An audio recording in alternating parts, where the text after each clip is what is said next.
Okay, good morning everyone, and Krishni, I can confirm that we are now live.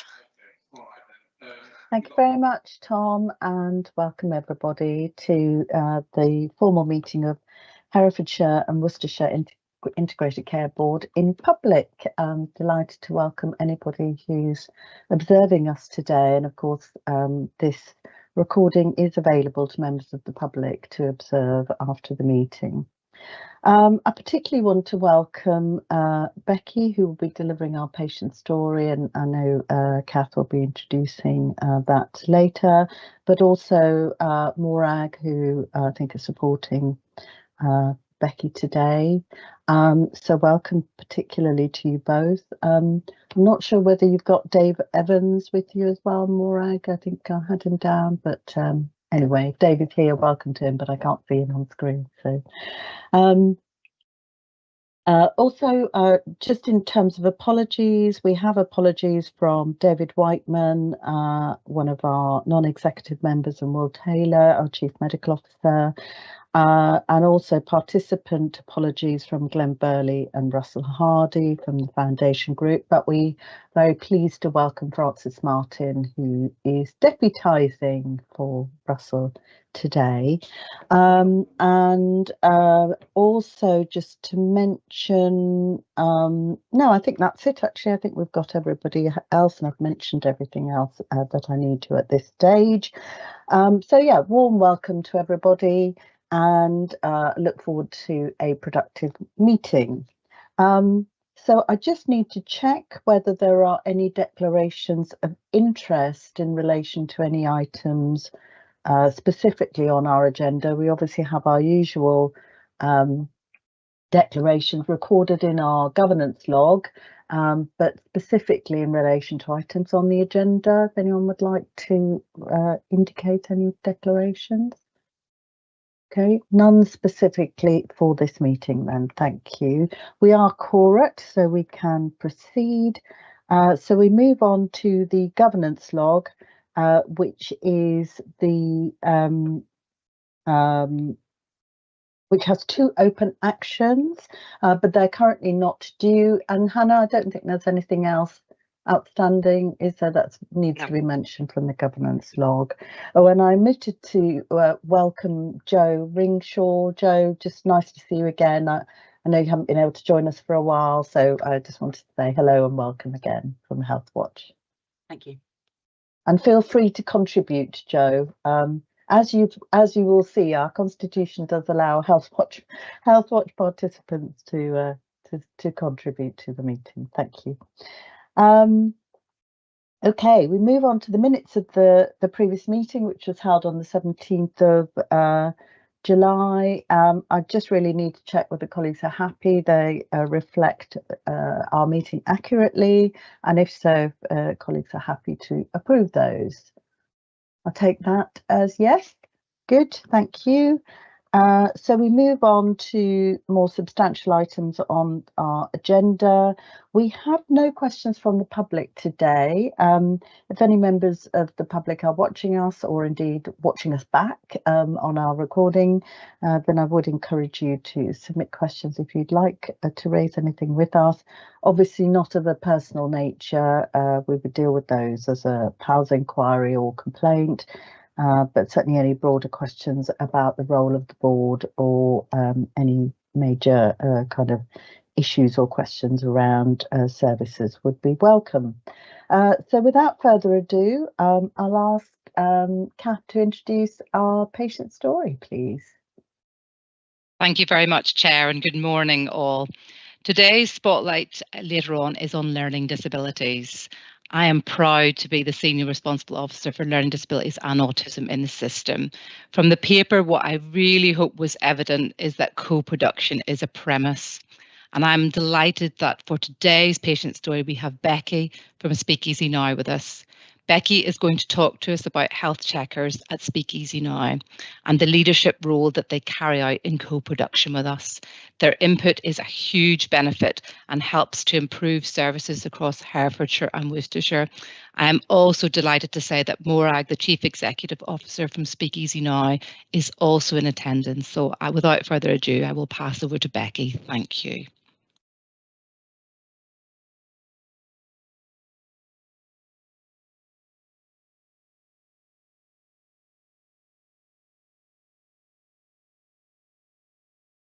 So who are health checkers?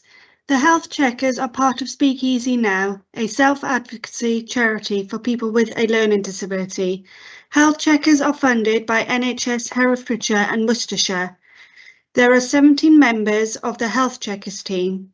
The team includes men and women who live across Worcestershire and Herefordshire. Our youngest member is 25 and our oldest member is 67. Why is the health checker work important? People with a learning disability often have poorer health outcomes than other people and on average die 20 years younger. Some people die from health needs that are treatable. Not all services understand how best to meet the needs of people with a learning disability. People can face barriers that affect their access to care.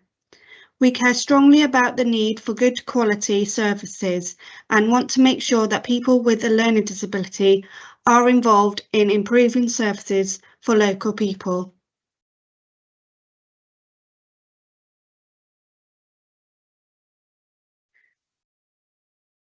Nothing about us without us. Co-production involves working together as equals to make decisions. It is not just about asking our opinion after a plan has already been agreed. It is important to health checkers that we are part of the work to improve services. People who have a learning disability are the best people to ask if you want to understand how it feels to experience inequality and make services better. What people tell us. Our work includes holding speak up groups so that we can listen to people's views about what matters to them.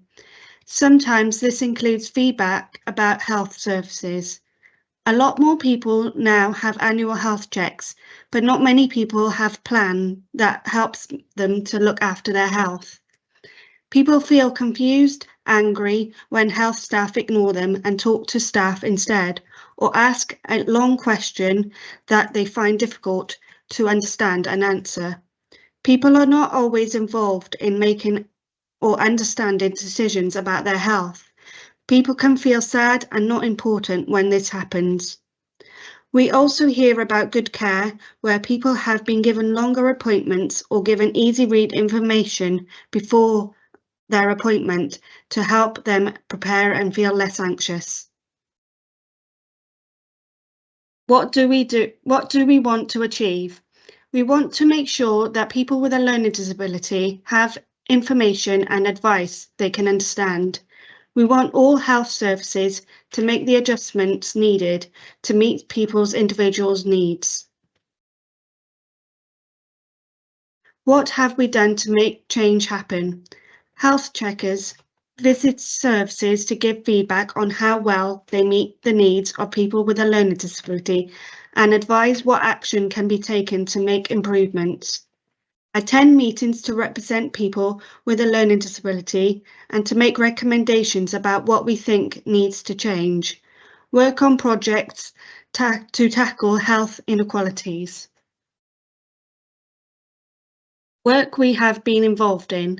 Examples include giving feedback about annual health checks and designing a patient feedback survey, delivered training on how to do good care and treatment review, reviewing specialist, community and local dental services, planning and talking at a webinar about respect. More can be read in our annual report on our website, Health Checkers Speak Easy Now. What health checkers say about their work. It's given me more confidence. I like getting involved and learning new skills. It's good to help people with a learning disability have their voices heard.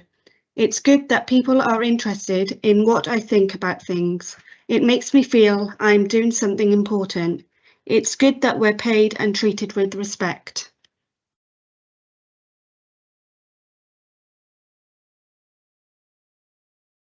It's lovely. Thank you, Becky, and thank you, Morag, for that fantastic slide sharing as well. And over to you, Chair, for any questions that the board has. Thank you so much, Becky, that was really brilliant and really good to understand the role of Speakeasy. Are you happy, Morag and Becky, to respond to any questions that the board have?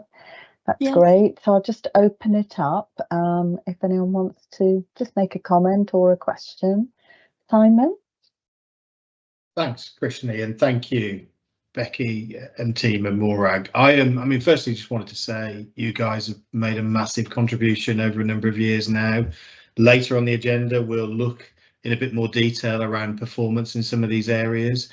And it's actually, it's improving, it's okay, it's something we're doing reasonably well. We can always do better, but actually you are a huge part of the progress that we've been able to make in this area. Your contribution has been invaluable, and I think you're a really kind of best practice example for voluntary sector organisations making a real difference in health and care services. I think my question, and Morag, you probably might be best placed to answer this. What other support do you need? Is there anything we're missing? Is there anything else we should be doing, you think, to help and support you make a bigger difference that we're not doing at the moment? Or is it just about sustainability of the current offer? Yeah, I think it's about sustainability. We do appreciate that we've always had lots of support locally for the work of the health checkers. The health checkers has been going for sort of 14 years, and so was quite early in terms of other areas sort of doing this kind of work and involving people with a learning disability. So I think we've always been really grateful for that, and then sort of further support around the work that we do with your admissions and avoidance and discharge team, so involvement in the CETR work and the locked hospitals. So I think it's sustainability. It's being able to continue those that funding that we have with you for the health checkers and for the other areas of work. We're also involved in the Oliver McGowan mandatory training delivery. So we do appreciate that we've had, you know, that recognition of the work and the involvement that we've had, and that continued support of what we do.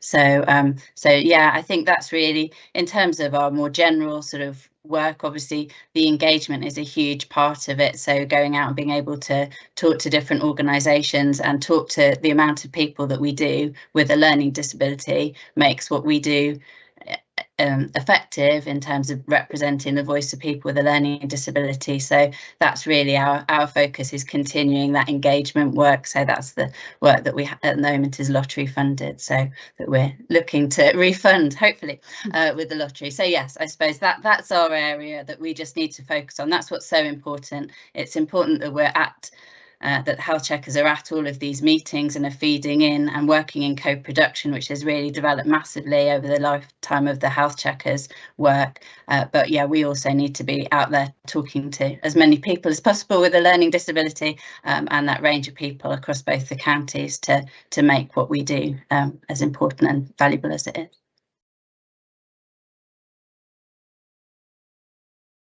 Thank you, Morag. Rachel, please. Yes, I just want to say thank you for the presentation. I find it really, really interesting, and I've come across similar situations in previous work, so it's really good to hear you talk about it today. But my question was similar to the engagement question, really. How widespread are you across the county, and do people seek you out, and can we help signpost people towards you in any way? I was just a bit interested in the access, how people access, engage with you. So originally Speakeasy was Worcestershire wide, so we were set up as part, you know, by the county council originally as an independent organisation. So our sort of historic reach has been across Worcestershire, which is where we visit lots of different organisations, and sort of, yeah, so we're working with day opportunities and going where people are, really, because we found that's the best way of us speaking to as many people as possible.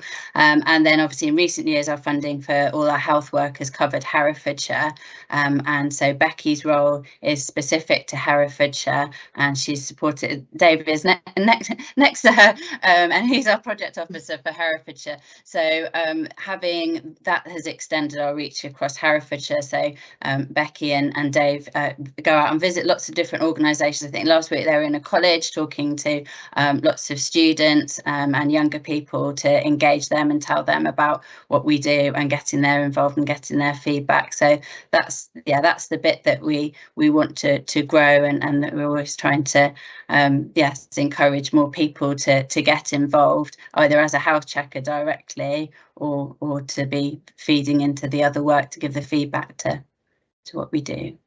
Fantastic, thank you. Thanks, Rachel, for the question, and nice that I'm glad that we knew that Dave was there. It's nice to say hello to you as well, Dave. So welcome. I'm glad I welcomed you at the beginning. You know, I think it's been really great to hear from you. We've got a further focus on this later on in the meeting, which Kath referenced, and so I think it really helps us to sort of set the tone for the discussion that we want to have. I think Becky made a really important point that I have to be honest, when I first started being involved in the NHS, I remember it as one of the most shocking things that I'd heard about, and that was the disparity in life expectancy and the 20 years, which is stark, really, isn't it? And so I think it is, you know, and there is a lot we can do in working with you in the way that you've described to make our services and our access and our support for people with learning disabilities as good as it can be, because we know still that people sadly do you know, experience sort of avoidable health issues because of poor care at times, you know. So it is really important. It is really important that we hear the voice of people with a learning disability as well. So, you know, I'm really grateful that we have an organisation like you kind of helping to amplify that voice. And thank you so much, Becky, as well for sharing your perspective. We have one more question or comment from Rob Mackey, please. Yeah, Krishni, sorry, and Becky Morag. It was really just a comment to build on what Krishni was saying, and I think the work you do is really important, absolutely valuable, that advocacy, because we all know, and we're going to come on to a little bit later, it is some of those inequalities that we have, some of those stark differences we have in life expectancy, and actually we've got some pretty small services out there that are doing some really great work for some really quite disadvantaged groups. So I think you've helped frame that for us. We've got a discussion a little bit later, but that I would just add, Christian, I think that's really important for all board members to hold on to. These are some really quite disadvantaged groups that we have, and we've got some great partnerships going on across you know, public and voluntary sector.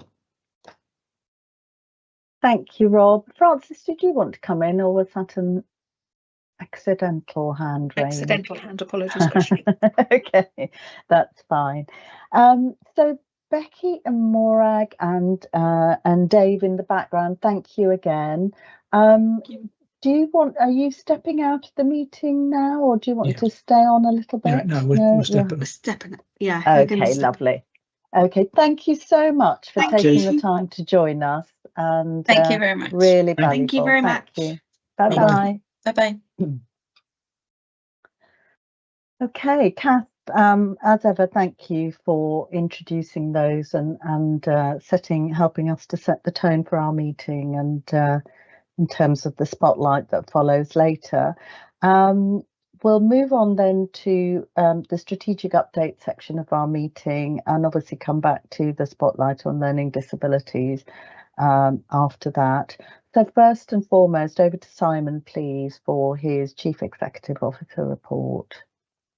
Thank you, Krishni, and thank you to colleagues who helped prepare the report with me. So firstly, I wanted to start with something that's not actually in the report, because it was published the day after we published the board papers. So you may have seen that Lord Aradazi published a national report towards the end of last week on reviewing the status of the NHS currently, and a bit of a look back over the last 10-15 years. I mean, it's fair to say elements of it are political, but actually, from somebody who worked in the service during that time, lots of the content we would absolutely recognise. It did feel a bit like kind of the story of our last 15 years of our working life.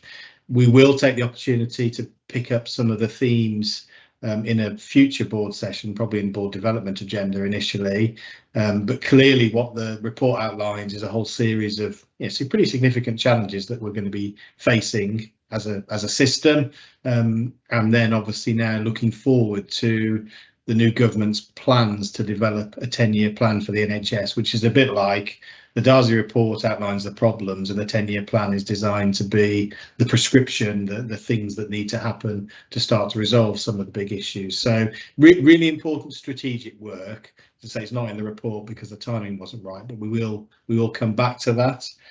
In terms of what is in the report, and there is quite a lot in the report, I recognise. The first few pages just talk through performance so far this year, and we'll pick most of that up during the course of the meeting in other agenda items.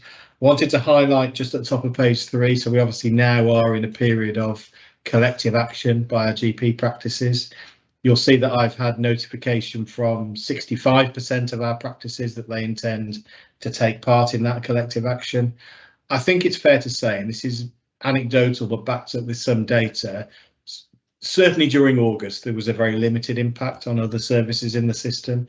Clearly we're watching that carefully as we're now into September and demand starts to ramp up, and we're working closely with GP practices and other key parts of the system like A&E, for instance, to make sure that demand and capacity in general practice continues to be balanced in a way that doesn't cause pressure on elsewhere on the system. But there is no imminent sign of an end to the collective action, so it looks at the moment like something we're going to have to manage during the coming months, and hopefully the various bodies nationally negotiating contractual terms and conditions for general practice can come to some kind of agreement, and then we wouldn't need to manage the collective action. But whilst that is in play, we are watching very, very carefully.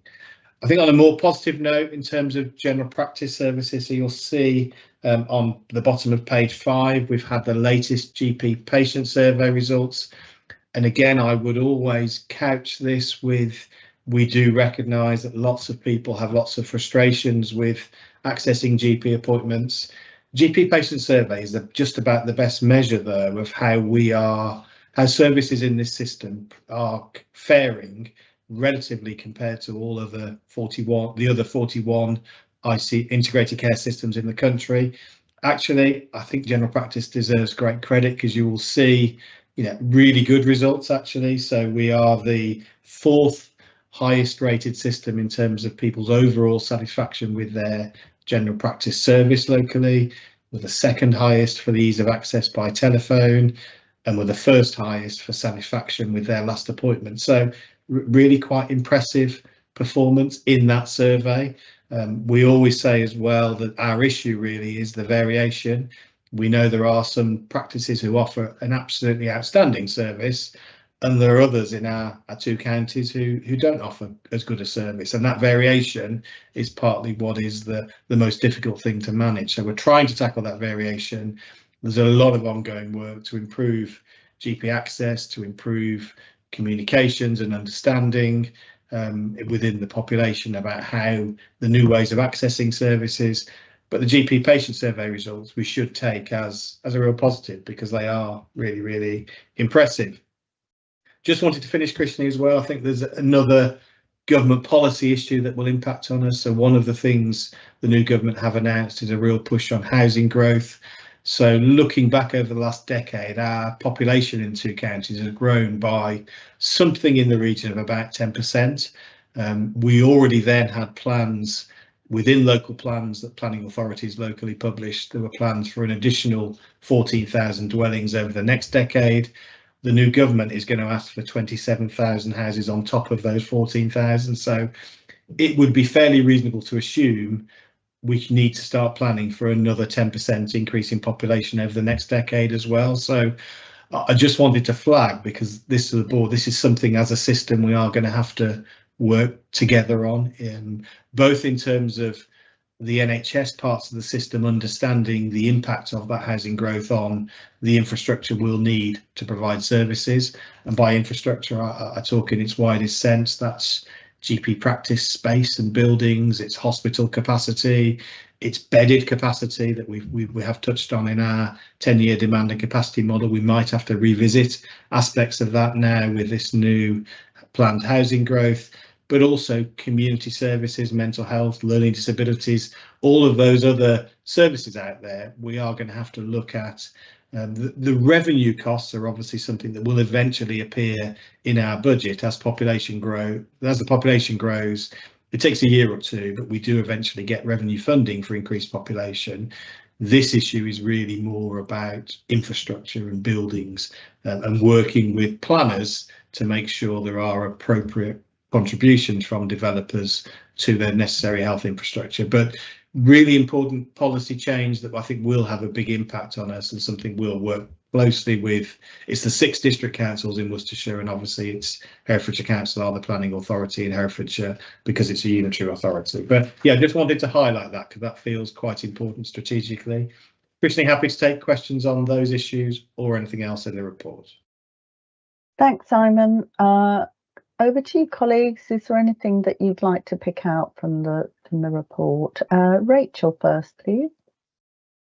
Hi, Simon. Thank you for the report. I found it really informative. I just wanted to ask a bit more about under the UEC section, the London model for the 45-minute handover policy, and what needs to happen to make that work in Hereford and Worcestershire, because it sounds pretty impressive to me. So I think it'd be really interesting to hear a bit more about that.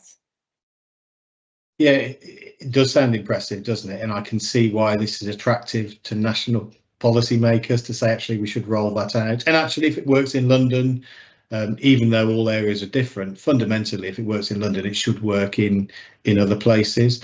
I think what needs to happen, this is really a kind of hearts and minds attitudinal type issue, isn't it, in the departments. The way Mary and the team will approach this is trying to get that bottom-up engagement. So it is the hearts and minds of the staff in the A&E departments and understanding that dynamic around 45 minutes being the maximum time the hospital should be, an ambulance should be delayed at hospital, but also actually it's then that risk appetite right across the system. So then we go through the hospital into the ward-based processes, and then even the back end of the hospital into the discharge processes. So this will require a different attitude and risk mindset really to work. I think it's going to be challenging. We are talking about to the region about how we have the most realistic timescale that we can implement this, but fundamentally it's going to require some pretty big changes in attitude and focus. Mary, I don't know if you wanted to add anything to that in terms of the practicality.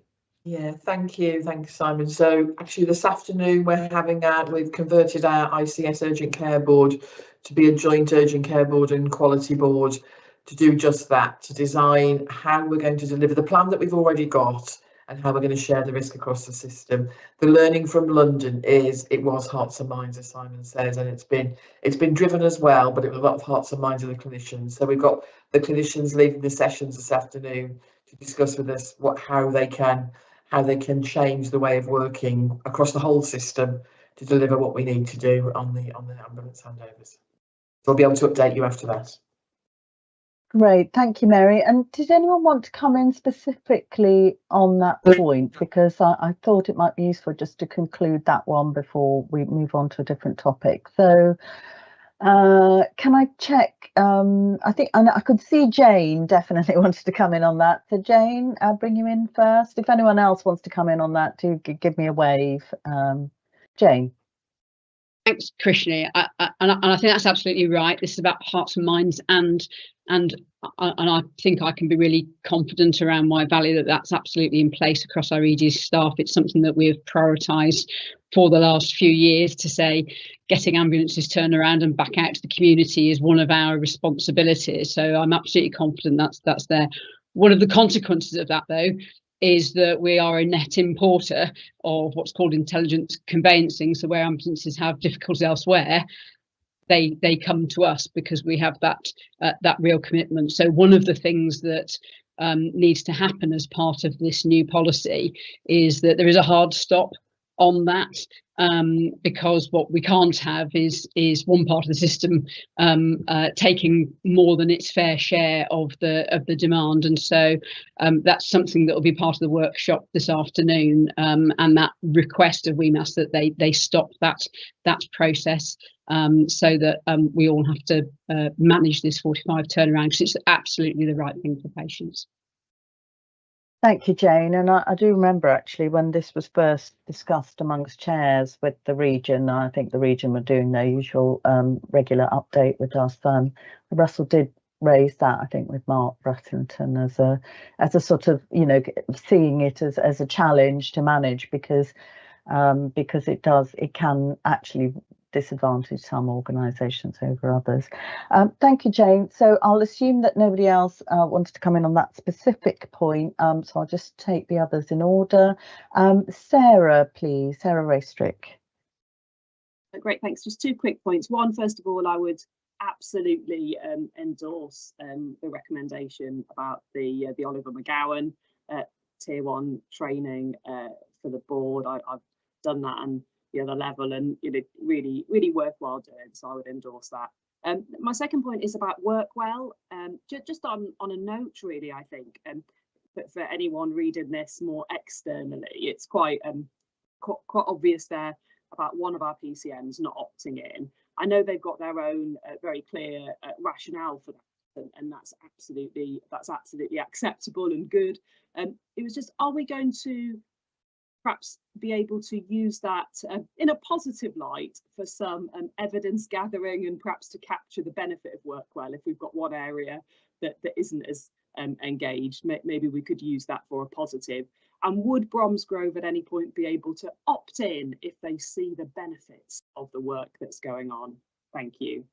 Thanks, Sarah. Sanj, do you want to come in on that? Yeah, good question, Sarah. I mean, I totally agree with you on Oliver McGowan. Amongst the best training I've ever done, to be honest, and the most informative and enlightening. So we will hopefully, with the board support, we will definitely add that to our programme. Work well, yeah, we're trying to be as flexible as we can. We can't force people to do this.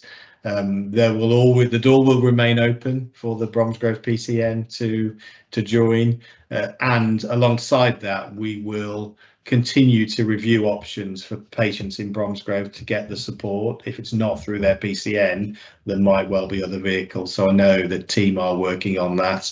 It is a shame. It's always better when you can have a universal offer. It's one of the interesting dynamics with collective action that we're getting different levels of enthusiasm for participation in some things like this, which are nothing to do with the core contract. But they are obviously influenced by people's general attitude and mood about how things generally are going. So the door will very much remain open, though, and we'd love them to change their mind at some point in the future and get back involved. Thank you. Any other questions about work well, particularly before we move on? Vicky? I guess mine was too the same as Sarah's. I think I would just make a comment on the Oliver McGowan. I've had the pleasure of listening to his mum, who came to present at a leadership course in Worcester Acute. Very, very powerful, and the importance of the training, I couldn't support it more. But the question I got was on Workwell, Krishni, which was just really a thought about how we prospectively gather patient or individual feedback who were involved in the scheme, so that when we get to the end of the pilot stage, when we think about enhancing and scaling up, we can enhance that patient experience or the public experience.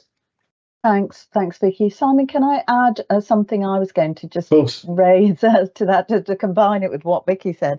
I was just going to ask about sort of, so that, you know, Vicky's raised the experience of people receiving that support, but I was going to ask what we're broadly going to do to monitor the effectiveness, because I'm assuming there's some evaluation requirements associated, because this is a specific spend, isn't it, or investment? So yeah, just interested to know a bit more about that, really.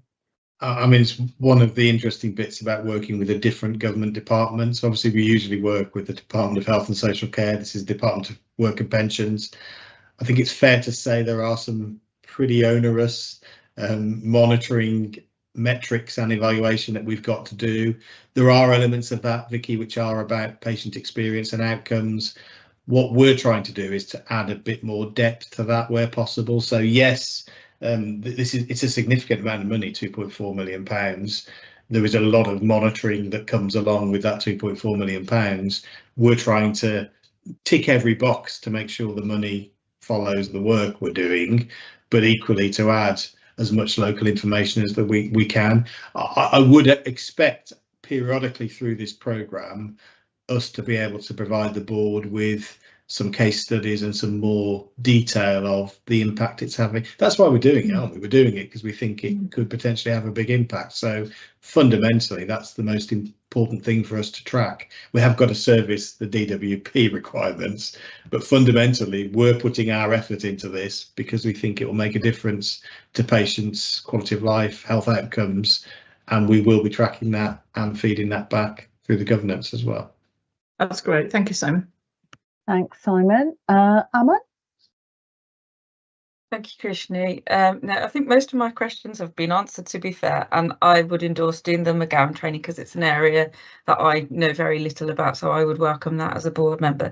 But Simon, I was just going to ask, you know, this pay rise for junior doctors, how is that going to impact us as a system, or is it going to impact our finances, or are we going to be provided the funding? I just was curious to know how that's actually going to have an effect on us. I mean, we're waiting, good question, but we're waiting for the money to appear in the bank account, but this pay rise and actually the agenda for change pay rise is coming as being fully funded, so it shouldn't impact at all on our financial position. Mark will no doubt tell us and watch and spot when there's a little bit of movement and the costs don't match the budget they give us, but largely speaking, this is fully funded, which is good. Obviously, the most important way it should impact us is that there shouldn't be any more industrial action for junior doctors, which I think there's been 11 periods of strike action by junior doctors over the last year and a bit. That does require an enormous amount of management, disruption for patients, disruption for other teams in the services who have to cover for the absence of their colleagues. So actually, fundamentally, the most positive bit of this is we should be able to get some more service continuity and not to have to plan, prepare, manage, and then evaluate at the end of each period of industrial action, which has been taking quite a lot of management effort. But yeah, Mark, I don't know whether you want to add about the funding.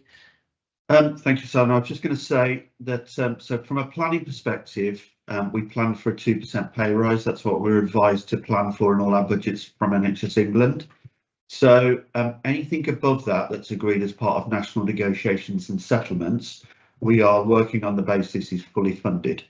Now, what we haven't seen yet is how they've calculated what is fully funded and allocated that nationally. So there might be some small movements between organisations. We saw it a little bit with the consultant pay rise. When that went through, it left a little bit of a shortfall, but we've managed it. So we're working on the basis it won't give us any further financial pressure, and if there is anything, we will bring that back and raise that with the board. Thank you. Thank you very much. There's always something that doesn't quite pan out the way that the guidance expects, isn't it? I was having that conversation with a different finance director about little bits of funding that we didn't see coming through for certain salary increases. But I think the important thing is being clear what the impact is so that we can demonstrate that and articulate that and evidence it, which allows us to make the argument. So thank you, Aman. Nigel, please. Hi, thank you, Krishna. Yes, I was going to just ask a question about the veteran-friendly accreditation programme, which Simon referenced. And I guess I should flag up that I am a veteran, although I'm not involved directly in this programme. So I don't think there's any direct conflict there.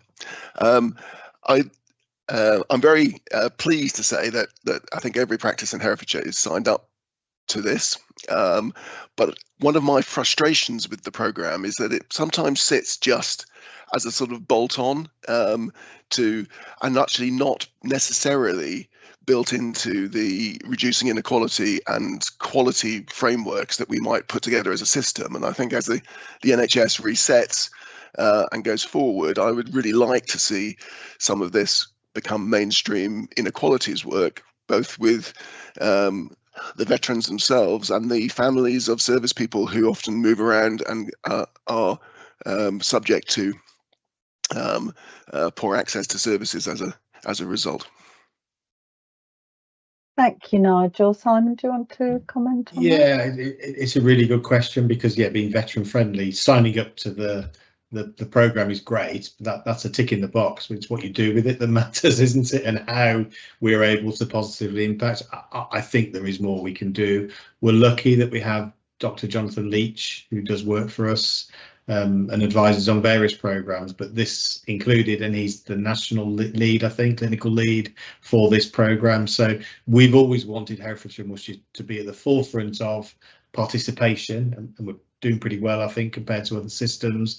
But also, Nigel, you're absolutely right. And what does that mean in practice? We should be looking at, I know there are various schemes, for instance, around elective weights and how those apply to veterans with some preferential access, but we should make sure people understand that, because that is something that is perfectly legitimate within the national policy, that we should be making sure GP practices are aware. So yeah, I think it's a good point, Nigel, and this does need to be accompanied by a whole load of communications and, again, hearts and minds work, so that people understand by signing up to this is therefore what we are looking to offer our veterans. It's great we've got universal coverage in Herefordshire, because that is a particular hotspot, isn't it? We've got a lot of veterans in the Herefordshire area for understandable reasons, but actually there are a lot in Worcestershire as well, so we do need our Worcestershire practices to understand that. I think it's something we probably want to work with the health and wellbeing boards on as well, because it is one of those,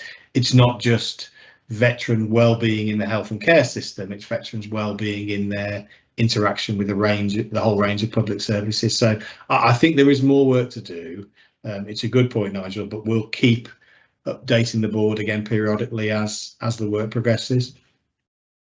Simon, is there and thank you, Nigel, for the question. I just wondered, is there a role, I mean, for the HIP board to maybe look into veterans more specifically as a sort of, you know, can we do something a bit more universal, if that's the right word, but I don't know whether that's the right thing to do. But given it's a very specific health inequality, it'd be interesting in Sarah or Hannah's comment from a governance point of view. Would that fit from a just so that it doesn't get lost in, you know, where does it fit kind of question. So any thoughts, Sarah, on that?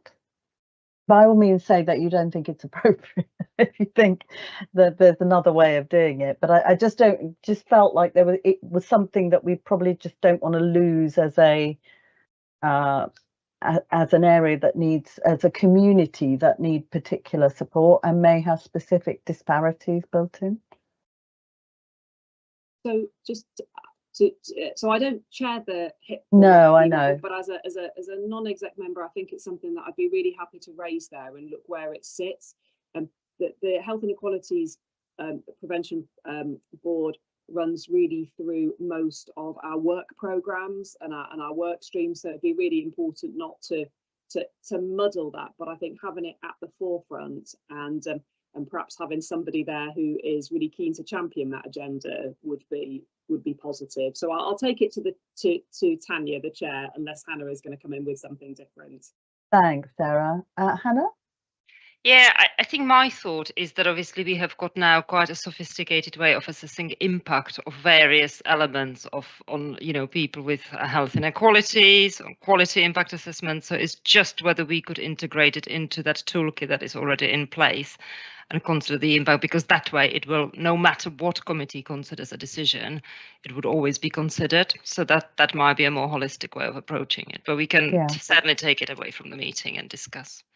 Thank you, Hannah. I think it'd be really good just to think that through. So I think your point, Nigel, is just about making it sort of almost business as usual rather than as a bolt on, and therefore, you know, my sense is if you build it in some way into the way that you drive that, it can make a difference. So we'll leave it with Hannah if that's okay for now, just Hannah and Sarah, just to see where we can do that. But if we can build it into the tool, that sounds like a great way of kind of making it core business, really. Great, thank you. Roy, please. Thanks, Christian. Thanks, Simon. I just want to pick up on the patient portal development, which I think is really welcome from a digital point of view, and really keen to see the rollout. But one of the bits that I think we're concerned about is obviously it's really essential in order to use that. You have to have the NHS app, and we've done. I know the ICB have done communications to patients about the uptake of the app, but it's still quite variable, and I think there's real benefit for patients, but also for practices in patients using the NHS app and engage with this digitally more.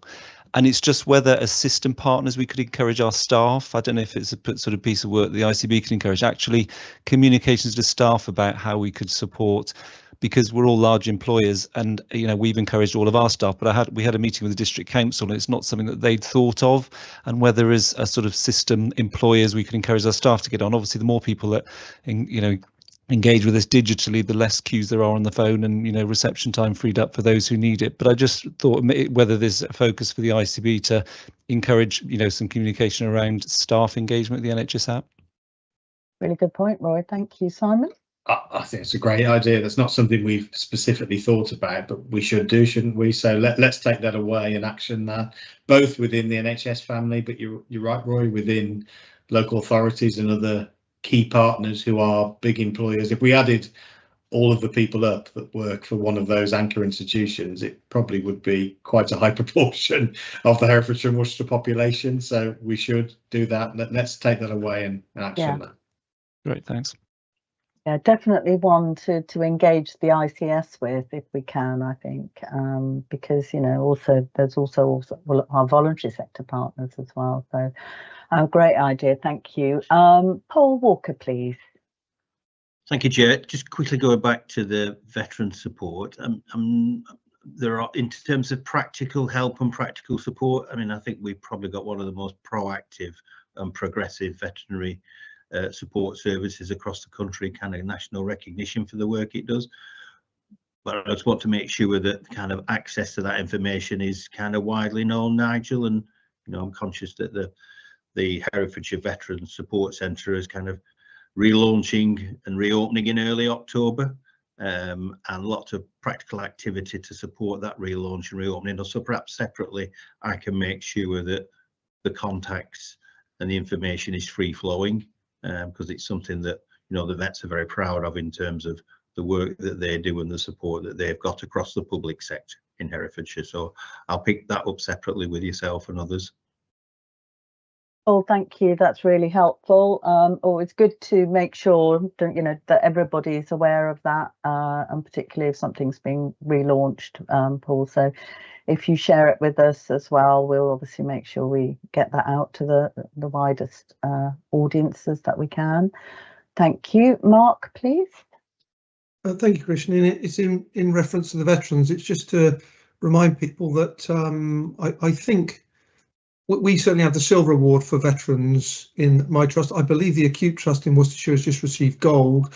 We have veterans staff groups, so there's a deal of expertise within the system that I think could be engaged because of our veteran sort of work base that's already there. So I just ask those involved in this, remember there's plenty of things within the system to engage, to assist along the way, even if not within the places that we're talking about at this very moment. Thank you.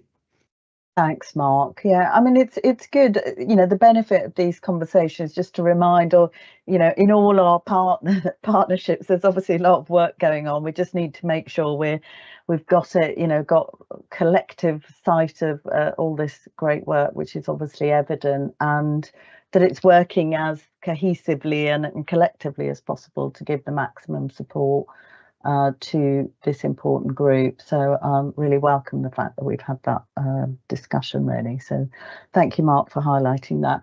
So thank you, Simon, and colleagues who've supported Simon in pulling that report together. Obviously, most of the report is just really for noting, and I think it was a really good report. Really enjoyed reading it, as I think Rachel said at the beginning, and you know, lots to enjoy that have been done. Obviously, always more work to do, but some really positive highlights there too. We are asked to endorse the recommendation for all of us as board members to undertake the Tier 1 Oliver McGovern training. I think if I remember that I started that training, but I will confess I haven't quite finished it yet, but I'm partway through it. And but I think it's online, isn't it? If I remember correctly, Tier 1. Yeah, it is. So it's really, and it's all about making sure, and I do remember having Paula, Oliver's mum, coming along to a different board that I was chairing and talking to us about her experiences and why she was wanting to encourage people to undertake the training. It was incredibly powerful. And for all the reasons that we've already recognised. So can I ask that we everyone is happy? I know a couple of people specifically mentioned it, happy to endorse that. Appreciate that everyone's busy and will kind of need some time to do it, but it is important, and I think will help to demonstrate that we are really committed to this very important agenda. So is that okay with everybody to endorse that we would all be willing to undertake the training? Great, thank you. Okay, so thank you very much. We now move on to the Children and Young People Services update. And Mary, this is over to you, I believe. Yeah, thank you, Krishni. This report has been developed in collaboration across our ICS, and particularly with the two councils and some of the voluntary sectors as well. And it's really to provide you an overview of the priority areas for children and young people within Hereford and Worcestershire. I think just start by saying that the landscape for children and young people's partnership across health, social care, education, the voluntary sector has changed significantly in the last few years. It's become more complex, it's become more challenging. It's definitely become more of a priority. I think particularly we have to recognise within the health services. But what is important in the children's landscape is that there is a strong partnership to help the children and young people in our ICS to develop as well as they can to be future citizens of the two counties. So what we provided you is some of the demographics of children just for information really. And some of the child health indicators from that they're published nationally. I just will pick out a couple if that's okay, just for clarity. So for Herefordshire, the dental decay of 5-year-olds, that is obviously significantly higher than the national and Worcestershire. This is a long-term issue, well known in Herefordshire, to do with dental access and the fluoride in the water, which I know is discussions carrying on about that. But admissions to hospital for mental health conditions in Herefordshire, we believe on a deep dive of that, because these are national indicators, there may be some data issues with that, and this is very small numbers. So we're going to help to clarify the national position on that. But I think mainly since the COVID pandemic, all the services related to children and young people are experiencing an increase in that need, in the complexity and the demand for our statutory and specialist services. And that's been most significantly felt in the autism area, in the ADHD area, and the mental health area. And you can see from some of the information on the bottom of page 1 what that has meant for some of our teams out there. Now, keeping up the workforce to manage all of this is one of the biggest challenges that we have, because the increase in demand is so significant. I often ask the question in many of the meetings that I'm chairing, why is the demand so much more nationally, not just here, nationally? There's many views on this at the moment, and I believe there's going to be more national investigation of why, particularly for ADHD and autism, there's significant increase. But some of it is felt to be more awareness of these conditions, and probably some of the public media around this is making families understand what some of the issues they have within their family. So it is our responsibility now to sort of meet that demand going forward. So how is this being played out in our services at the moment? So looking at the two different areas, so Worcestershire within our SEND arena, our special education needs and disabilities, there was another inspection in April this year. The inspection framework has been increased, the thresholds have been increased significantly in the last couple of years, and unfortunately we were graded as the lowest area of level 3 for that inspection. There were lots of positives that were found in the by the inspection team, which you see outlined, but some of the areas of key concern were that we didn't feel that children were well supported by education, health and care services, particularly when a crisis happened. The timeliness of education, health and care plans and the quality assurance processes have not been not as effective as they need to be, and there was very long waits found for physiotherapy, occupational therapy and community paediatric assessments within Worcestershire, and our data was underdeveloped in health. And the last one was particularly about CAM services, our core CAM services, too long wait for CAM services. As a result, there's a priority action plan being co-produced with children, young people and the Parent Carer Forum in Wolverhampton on two areas: the longer waiting times in health and the genuine co-production with children and young people with SEND. I think, you know, we all felt we were doing lots of discussions, engagement with children and young people with SEND, but the actual true co-production we weren't able to evidence in the inspection, and hence it's felt to be a priority. And then there was 3 areas for improvement identified, and you can see them at the highlights at the top of page 4. So this plan, both the priority action plan and the improvement plan, have been submitted to the Department of Education, and they have agreed they are happy with the plans that we've submitted, and they've now been published. We've also, in Worcestershire, the governance of the SEND responsibilities have been reviewed, and we're out to advert for an independent chair at the moment to chair a SEND board in Worcestershire. And you can see that we, from a health perspective, we have taken some immediate action. We're investing a sum of money this year, yet to be determined the ongoing investment, but a sum of money this year to help to reduce the waits we see, particularly in community paediatrics and therapy services, and to help those children and families that are waiting, to help them, support them while they're waiting for these services. We can't resolve the problem straight away, so putting some resources to support them and give them guidance while they're waiting on those services. And in addition, the council are putting in more SEND caseworkers to help from the council aspects of the education, health and care plans. So we're plotting through currently what that will mean for us, and we aim to see some improvement by March 25. We won't see full improvement back down to the 18-week standard, but we need to be reducing the numbers of children significantly waiting. In Herefordshire, obviously they are awaiting a SEND inspection. We thought they were going to be first. They're not there yet. We're still waiting for the SEND inspection in Herefordshire.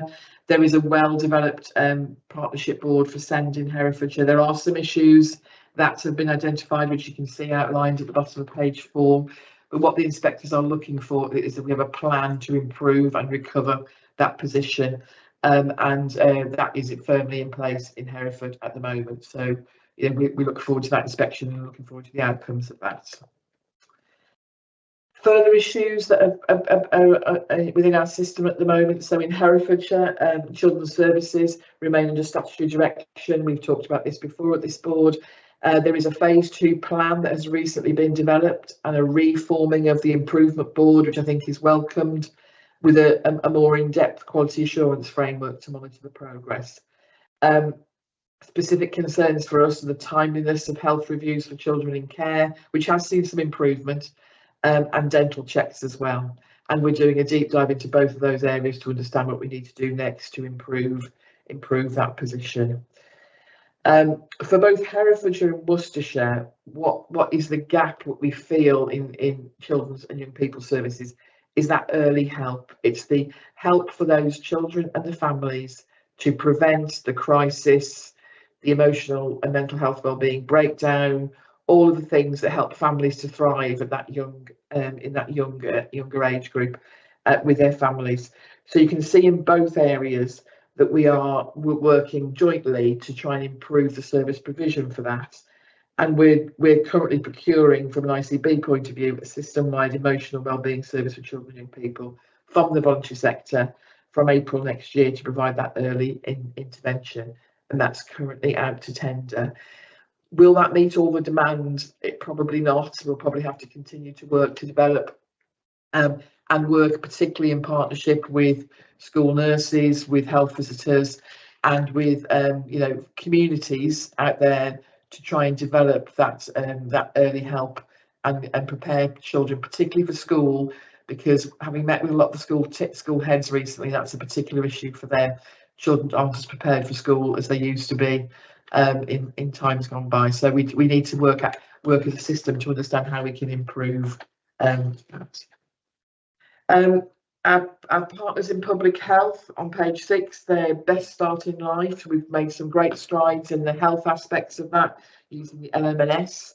We have some areas of expertise, areas of good performance in immunisation rates, particularly in Worcestershire, one of the best in the country, which is really good to see.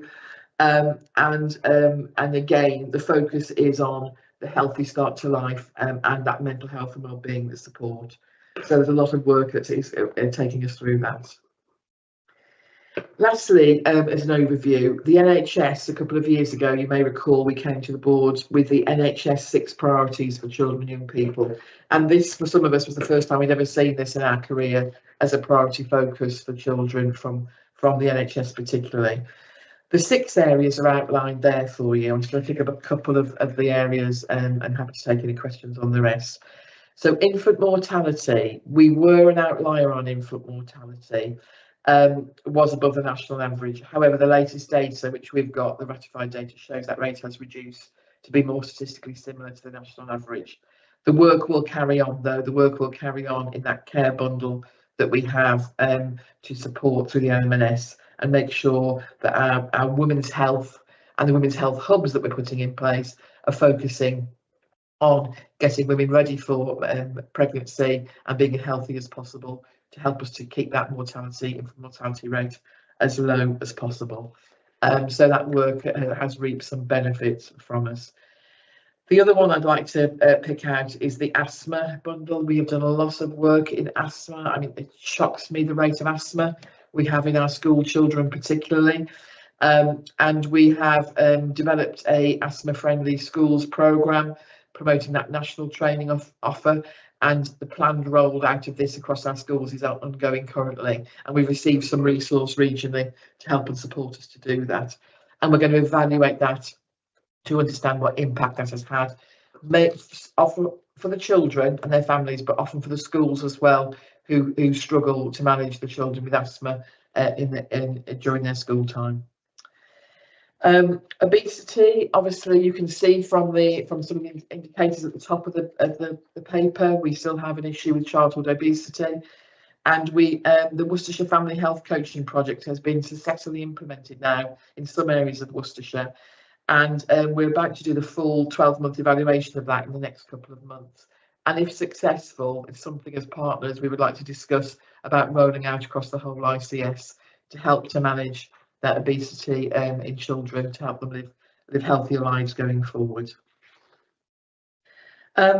Lastly, we, as a result of the sort of renewed focus on children and young people and some of the complexity, the ICS Children's Board, which meets every couple of months, we undertook a joint event across Hereford and Worcestershire, an open event to discuss how are we going to meet the challenge for children and young people going forwards. So we had a workshop in April, very well attended by the system, a lot of escalation of concerns, particularly around workforce, particularly around how we're going to manage this demand going forward.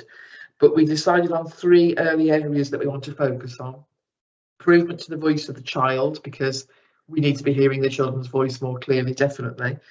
Improvement to the parent and care engagement in service planning and delivery.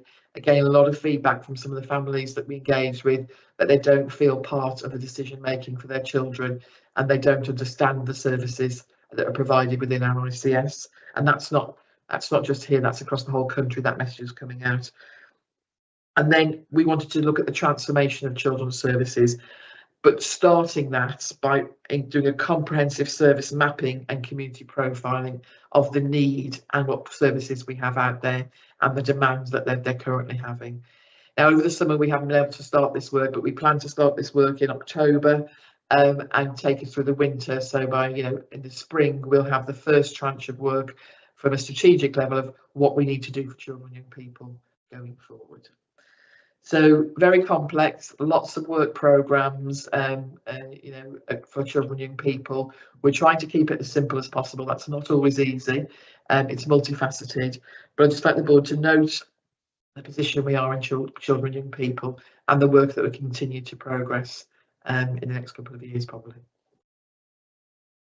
Mary, thank you. And I was trying to think when we had our first sort of children and young people sometime, was it last year maybe? So it's kind of, it's really good to get that sort of comprehensive update, because I think what we've sort of begun to really appreciate is how, as you say, the variety and complexity of children's services, and it does then, it is our responsibility really together here on this board to make sure we're making the best use of all the services and resources that we have, given that complexity really. I can see that there are some comments or questions, Mary, so I'll bring people in. Vicky first, please. Thank you, Mary, for the discussion. I think it is so significant, the portfolio, isn't it, and complex.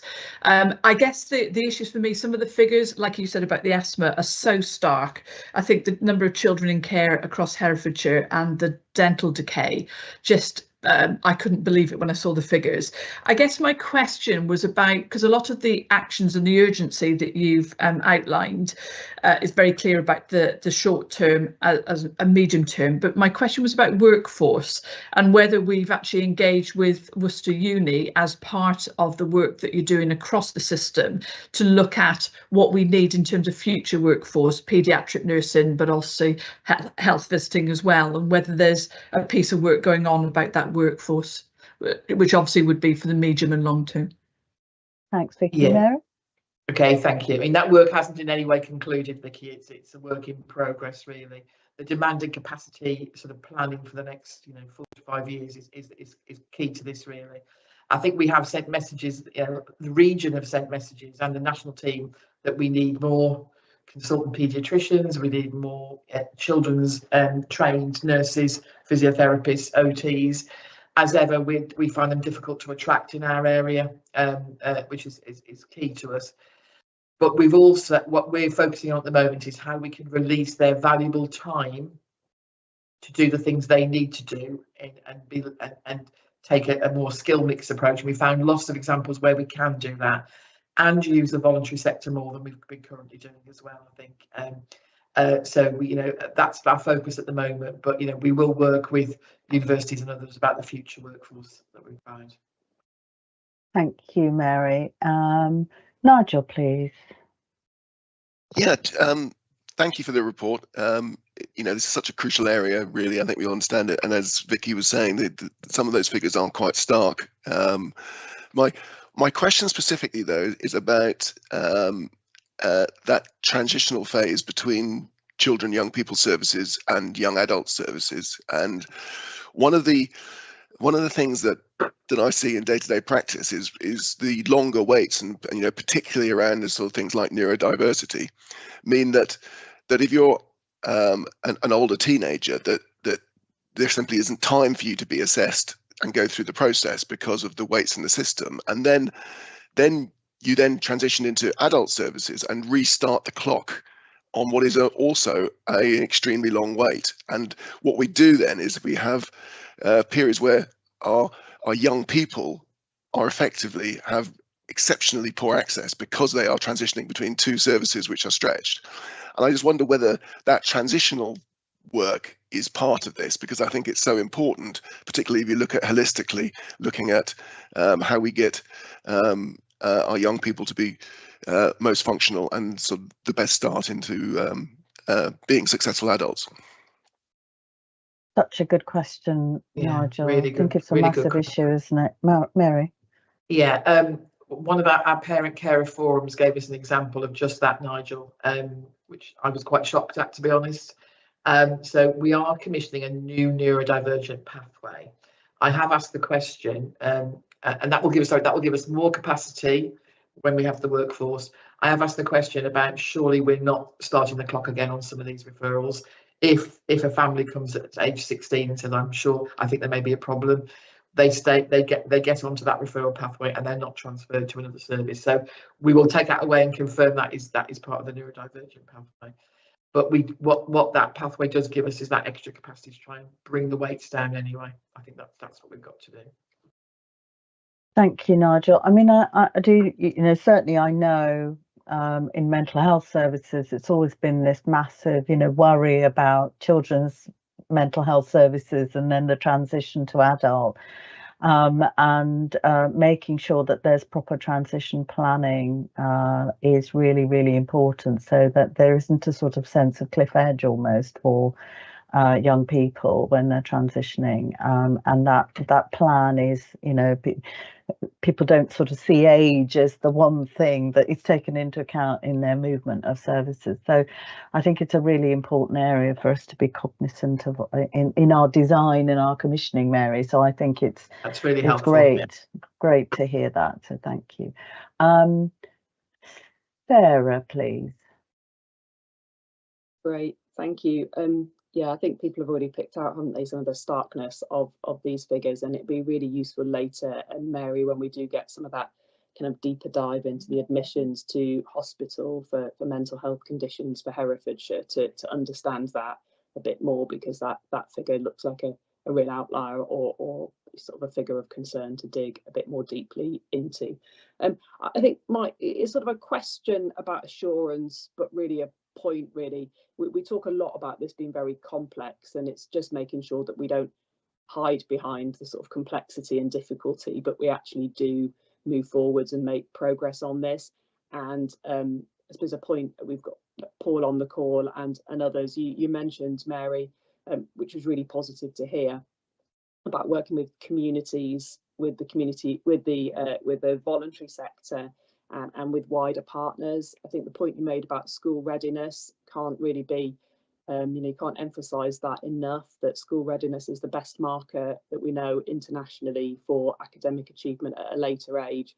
And we know that your academic achievement impacts your ability to get a job, which we know impacts your ability for health. And so it is a health issue, even though it looks like a social issue. And so I think how we really explore the art of the possible and work as a united system across communities, social care and health here in the realm of children's services, whilst absolutely not taking our eye off the ball about the things within our direct control in the NHS, I think is really important. So not to want to sort of do a soapbox speech, apologies for that, but to really sort of seek assurance that we are going to explore things that may be perhaps a little bit less traditional and really work together to tackle some of these very difficult problems. Mary, thank you, Sarah. Yeah. Thanks, Sarah. Helpful question. I mean, I think we're at the start of the journey with that. The place-based governance around it is starting to mature. But I think from an ICS point of view, there are some discussions we do need to have as part of that transformation work I talked about how we best set up as an ICS to deliver and jointly integrated children's services. Some of the feedback we've had from families, that families move between agencies and they're repeating their story constantly for their children and not actually getting the support that they need. So I think we can keep that at the back of our minds. We need to design our services jointly around that. And presumably, Mary, because we've got the programme board that has all the partners involved that deliver children's services, presumably. It has, yes, it has. I think there's again maturing of that to be that strategic oversight of the ICS and take that and give us that vision for the future for children's services. Okay, thank you. Aman, please. Thanks, Krishni. Thank you for that, Mary. It was quite a comprehensive report and quite a difficult read, actually. So thanks for that. I've got two questions. One was around, there are wider determinants that impact children's health conditions, such as poor social housing and stuff like that. So I just wanted to understand a bit more around what we're doing in terms of the longer term prevention agenda. And also, there's lots of good work happening in there, and I know we're using the voluntary sector, we're using schools, but one of the things I was thinking about, well, what about children that are homeschooled? What are there elements of the population that we aren't really making use of these services, and do we know where those groups are, and how are we trying to ascertain where there are groups of our population that aren't actually accessing our services, no matter what we do, and why that is really? So I was just wondering if you could kind of give us any insight into that. I might make a start, but the two Pauls might want to come in on this one as well, because obviously I've learned more about schools in the last 2 years than I think I've ever heard in my life. But the access that those children that aren't accessing school is largely around the SEND agenda, I believe. And there are pockets of areas in Hereford and pockets of areas in Worcestershire where it is more prevalent, and there is lower poverty, and there is some crime involved in that as well. How we wrap our services around those communities, I think I'm not an expert on that. The two Pauls might want to come in on that to support them, because that is the prevention, that is trying to get in that early help, and how we prevent those families getting into the position where those children aren't accessing good education for those reasons. So I don't know if the Pauls want to comment on that. Thanks, Mary. I know Paul Walker wanted to come in, so I'll bring Paul in, but you might wanted to comment on something else, Paul. But I think it was just that question about children who are homeschooled and how we ensure they're accessing the right services. I don't know if we've got a view on that. No, I got a view on that, but I think first of all I want to thank Mary and the team for the report. I think it's a pretty comprehensive report. Somebody said it's a difficult read, and that's true, because they said these are difficult and complex challenges that are being faced. I think we're kind of starting to see those laid bare. I also need to kind of recognise the work that Mary's been doing in her leadership role, bringing partners together across the local authority and the wider system. And I have to say that has made huge steps and progress over recent months due to Mary's leadership and her ability to bring people together. So thank you to Mary for that. And she has learned a lot about schools, and that's good, because that's all part of our personal and professional development. Because one of the greatest challenges here is kind of reaching across the system, so that we don't have the duplication, we don't have programme boards which were operated in separate entities and focusing on different things. The ultimate trick here is to bring the focus of those programme boards, the work of the Children's Services Improvement Board, and the work that's happening within schools together. And that's kind of focus of our attention at the moment. And the really good example of that is our early years review, which has just been undertaken. And the early years review sets out kind of how we kind of do that better together. So we use the data that we have from those young people who are being homeschooled, because we know who those young people are being homeschooled. We know those young people who are not in school as a result of extended exclusions. We know who those young children are who are at the extent of county lines work, on the edge of criminality. And it's using that data, not just within the local authority, but collectively across the system, which is where we reach into. And you might say, well, that seems pretty obvious, and we should be doing that already, Paul. And we're doing some of it. There's more for us to do, so we do get to all those young people and capture them early. And do all the things that you talked about. And yes, and another day we will talk about the impact of quality of housing, of employment, and of the pockets of acute deprivation that have on both our rural counties. And that's all part of our long-term strategy. But we are taking some good and positive steps forward. I think a focus of attention for the board, children's services, is something which is important and key to all of us.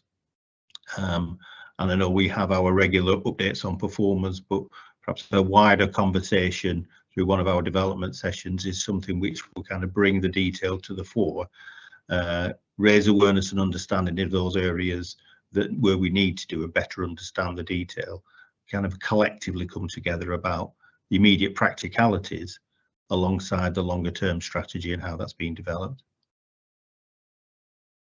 Thank you, Paul. That's really helpful.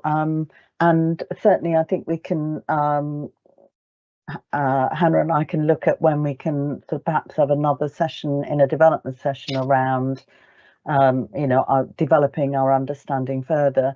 In some respects, I think from what you were saying, Paul, and the work we've been doing, actually it feels like, now we needed to understand what we didn't know, and what we needed, you almost need to lay it bare, don't we, in order to know what to do next and how we're going to pull it together. So, and that itself has been perhaps, I think Sarah's right, we don't want to congratulate ourselves just for doing that, but it is a step that needed to be taken, because I'm not sure that the visibility was there really about how all these things dovetail together. And I think any system that's done this has found that complexity incredibly hard to navigate.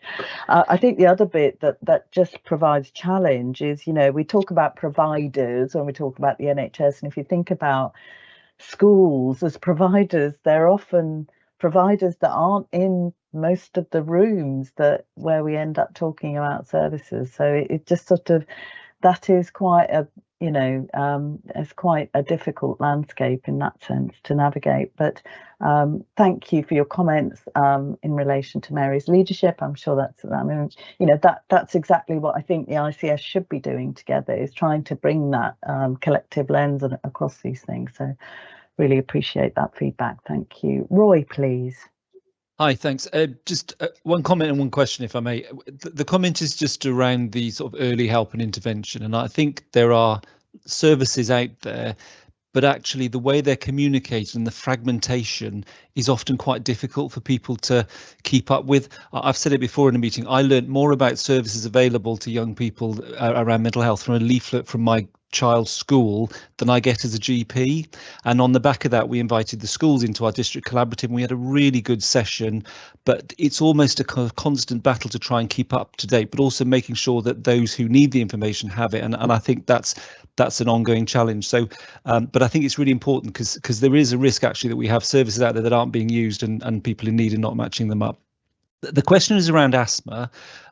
We're really passionate trying to increase our asthma management. We've got an asthma care coordinator, but there was a pilot which I think was ICB funded of having some trained nurses going out and doing home visits on the hard to reach children. So general practice is sort of funded to provide a certain level, but when patients are not engaging, it's very difficult. And we had actually nurses from the acute trust going out and doing home visits on the children that we were struggling to engage with. And to me, it was one of the most useful programs I've seen. So we picked up issues with safeguarding, issues with housing and damp, issues with medication availability, finance. And it just felt the right thing to be doing. And I know there's this funding for training in spirometry. It just feels, can't we use the money better? And has that pilot been evaluated? Are there plans to reinvigorate it? Because it just felt to me one of the best things that we've seen happen around reducing inequalities and really targeting those children who are most at risk. And it just feels, sort of whether that's something's being looked at. Roy, let me check with Louise Bramble on that and come back to you. I remember the work. I can't recall where it ended up, so I'll come back to you shortly. Okay. Thank you. Okay, thank you, Roy. We'll log that as an action that we can report back on. Jane? It must be Children's Month, because we had a board workshop earlier in the month on the children and young people's agenda as well. And so one thing I wanted just to speak to was Sarah mentioned about in the data pack is that admissions for mental health conditions to hospital for Herefordshire, which looks way out of kilter. I noticed the same one and have asked around that. I think it's probably when our paediatric assessments unit was on the paediatric wards, they were counted as admissions, and now we've got a dedicated paediatric A&E. I think that's probably what the cause of that is. I think it's more of a counting issue, but I have asked for some more information on that. I mean, it is one of those, you know, if we do nothing else, if we can really all work together on childhood obesity, that is around managing our future demand. So I guess good news and bad news from our workshop. So some really good news in terms of overweight and obese. So it includes the overweight children as well. In 21-22 was 26%, and in 22-23 was 19%. So a really big drop, and so positive. The problem was, though, for those children found to be obese in year at reception, by the time they get to year 6, and again this is measured in 22-23, 16% were at a healthy weight. So all the things we'd done after that, 84% still hadn't achieved a healthy weight. So it does feel that, you know, really upstreaming, you know, in terms of, you know, prenatal, maternity care, all the things we can do pre-reception seem to be the things that would make the biggest difference to these children. But it's probably one of the most important areas that we all need to work on together. Thank you. Rob, I can see you've put your hand up. I was going to suggest we conclude this item, but I'll bring you in very briefly for a comment, and then we can just review where we are on the agenda and perhaps take a short break. But Rob? Yeah, thank you, Krishni. And it was not to draw out any points of detail, because there's lots of work here. It's really just to draw out, I guess, a few points. Like Jane, our board has better discussed actually children's services across the piece, because we have a number of those. There are a lot of really complicated cross-organisational, cross-sector issues here, which I think we've heard, which is really important. The point I was going to draw out is that there are no easy short-term fixes here. I think Mary's made that point actually, but there's some real important areas we need to have some priority action on, and some strategic longer-term plans. So I think we've got some discussions later, haven't we, about starting to think about the strategy going forward and so forth. I would just add, I think it's there anyway, isn't it? But this is going to be clearly a real issue for the ICB to think about how we prioritise improvement in this over the coming months and years. Thank you, Rob. Mary, do you want to make any final comments? I mean, I was just going to say, I think it's really good to see the additional investment in reducing waiting lists. So that was good, and the involvement of the voluntary sector in the emotional well-being support. I think, you know, I've certainly seen examples of that being done really well, and it's a great opportunity to sort of engage other partners in that. We just need to make sure it's all integrated, so that it doesn't. There are good handoffs, if you like, between the statutory and voluntary sector as well. But Mary, any final comments from you? No, thank you, Krishni. I think I think as Jane said and Paul said, continuing to work in partnership on this. Let's try and keep it as simple as possible and focus on the priorities, because there is a lot to do over the next few years. And I know we've got a development session on this, and the thinking around a 5 to 10 year plan for children and young people for our ICS is really important, so we know where we want to be in that time. Great, thank you, Mary. I mean, it's, you know, I've let the discussion run, because I felt, to be honest, that it was very important that we you know, walk through this and allow the opportunity for good discussion. So we are a little bit behind time, but I'm sure we can make it up elsewhere. But thank you to all partners, really. We're obviously, you know, giving this our children's services, everything we do for children and young people, a lot of airtime. We recognise, I think there's a lot of complexity, but this is a real opportunity for us to work together. But actually, you know, I think we've said it before in very simplistic terms, you know, it's the ultimate prevention, isn't it? The ultimate left shift is getting, you know, the outcomes and the experience for our children and young people better. And that will help us in the long term. So thank you to everybody for their contribution to that. Let's take a short break now. We will reconvene and come back to pick up the spotlight on learning disabilities. and also make sure we give that good airtime as well. And we'll just try and pick up a little bit of time on maybe one or two of the things that follow. So should we reconvene at 11:15, please? And we'll make a start promptly then with the spotlight on learning disabilities. Thanks, everybody. And don't forget to just turn your camera and your microphone off.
Okay, welcome back everybody, and we're going to restart the meeting, and we're moving on to item 10, which is our spotlight on learning disabilities. Obviously we had the patient story earlier, so at this point I'm going to hand over to Kath, please. Thank you, Chair. And good morning again, everybody. As I said earlier, I'm honoured to be the Senior Responsible Officer for Learning Disabilities and Autism, and I'm delighted to be here today to showcase the work that we have achieved together and talk a bit about the future direction. So evidence tells us that people with a learning disability have worse physical and mental health than people without a learning disability, and Morag and Becky touched on that this morning. And they live an average 20 years less than the rest of the population, with around 40% of these deaths being avoidable. We felt strongly that it was therefore important to give learning disability its very own spotlight, as it is such a significant driver of health inequality. Also, I hope was evident in the paper, there is no single national strategy for learning disabilities, but more so individual reviews, research, which together inform the approach, with local insight and local leadership being really important. So oversight of learning disability is through our System Learning Disability and Autism Programme Board, which I was asked to chair and act as Senior Responsible Officer some 18 months ago. Together with our experts by experience and family carers, we completed a governance review and development sessions to reframe the board and co-design agendas with a strong desire and commitment to meet face-to-face to continually drive improvement. I have to say, it is always a lively session. Regional performance meetings are held with NHS England. These were 3 monthly, and given our current assurance level for this programme with NHSE, the frequency has recently been reduced to 6 monthly. And the next time they come to visit us, we're going to do a live visit to the fantastic work that is going on up in Wire Forest, particularly around the annual health checks. So co-production is key and long-standing within our system, as you will have heard from Becky and Morag, and seen evidently in the paper that this is both fully embraced and embedded in this system, which has significantly helped us in shaping priorities and addressing inequalities, and therefore improving the lives of people with a learning disability in Herefordshire and Worcestershire. So to talk to you about the broad overarching priority in 2024-25 is to reduce health inequalities, and I would argue that it has always been in this system. And this is broken down into 3 areas, and I'll take you through each of them. 1, the reduce of locked and secure hospitals, uptake of learning disabilities annual health checks, and improving access to health services. So firstly, reducing the use of locked and secure hospitals. So psychiatric hospitals are sometimes the right place for people to be treated for mental illness in a safe place. In the past, however, these have been used for behaviour management too, but there is a shift to move away from this and ensure that use is appropriate and as for as short a time as possible. This is going well here. Our ICB has a rate of 16 per million adults with a learning disability and 0 per million for under 18s. This is under our expected trajectory set by NHS England. And just for note, all of the locked hospitals, you've seen that quite a lot in the press as well, all locked hospitals commissioned by the ICB have a CQC rating of good. So to take you through the uptake of learning disability health checks. So they were introduced in 2008, and they're one of the most important interventions to drive down health inequalities. So identifying problems earlier and prevention as core. They're available to every person on the GP Learning Disability Register aged 14 and over. And we work closely with primary care and uptake, which has been a really successful collaboration with really good uptake figures. We are the second best in the country for this, and the only system where all GP practices and primary care networks undertook more than 50% of annual health checks. And it's not just about the quantity of these health checks as well, it's about the quality. So there is also ongoing work to ensure that we are always driving up the quality, not just the quantity. So improving access to healthcare, to health services. So the LEADER programme looks at why people are dying, key episodes of health and social care received, and learning from this to improve outcomes. And this has enabled locally focused initiatives, for example, on bowel health, proactive oral care, and quality of annual health checks, including proactive prevention and long-term condition management, to name but a few initiatives. And a cornerstone of equitable access to healthcare is the provision of reasonable adjustments. This is a statutory requirement of the Equality Act 2010. And the NHS long-term plan set out an ambition for a digital flag to be added to all records so that information is consistently collected and routinely available. So we were selected as an early adopter for this programme and are on that journey to being fully embedded by 2025. Co-production is key in these locally determined initiatives, and by working together we have seen the percentage of deaths considered preventable or treatable has improved. This has narrowed the gap between people with a learning disability and the general population in our area. We have seen improved uptake in flu and COVID vaccination, and we have co-produced materials and workshops for promoting the proactive management of bowel health, to again name but a few initiatives. Future initiatives are planned. A few examples include responding to deterioration in residential settings, keeping well and looking after your lungs, which is to increase awareness of how to reduce risk of respiratory illness ahead of winter. So unashamedly, I'm going to finish on co-production. Co-production is absolutely key. This is mostly with Speak Easy Now, who you've heard from in the patient story. And I'd like to take this opportunity to thank them wholeheartedly on behalf of everyone for their contribution and dedication. It really does make a significant impact. To leave you with a quote from Helen Keller: "Alone we can do so little, together we can do so much." Thank you for your time. Happy for questions, and obviously the purpose of the board paper is to note the programme updates and to note the update against national targets on progress against health inequalities. I'm really happy to answer any questions. Thank you. Thank you very much, Kath. Right, the first question or comment from Nigel, please. Thank you. Thank you for the report, Kath. It's really good to see the progress that we're all making. Just a question, this may well be completely in hand. For the health checks, you know, one of the strengths of ICSs is the ability to sort of integrate and work with partners to deliver outcomes. Do the contracts with that may come through the local authority, as far as care contracts and resident, do they have performance indicators which would support getting people to health checks? Because actually a coordinated approach sometimes can be much more effective than if it's just one part, in this case general practice, trying to invite people to health checks. Is there a coordinated approach to this, or is it because that may be somewhere where we can push on further if that was supported? Thanks, Nigel. Kath, are you able to? Yeah, I'll give you a broad answer. It's a really good question, I think, and the thing is that this has been, I was involved in this when I was a public health consultant, working with the LEADER programme and seeing actions coming out of that. So we had very defined action groups to enable those actions to take place, and we have absolutely strengthened those things in social care, and it's always been a partnership approach. So those have been actually actions that have taken place to make sure that we're doing the right thing, and that we've got the right engagement, and that we've got the right actions that are happening. And it's so important that, as you say, Nigel, that relationship between social care and between health. So yes, that's absolutely very much front and centre of conversations. Thank you. Frances?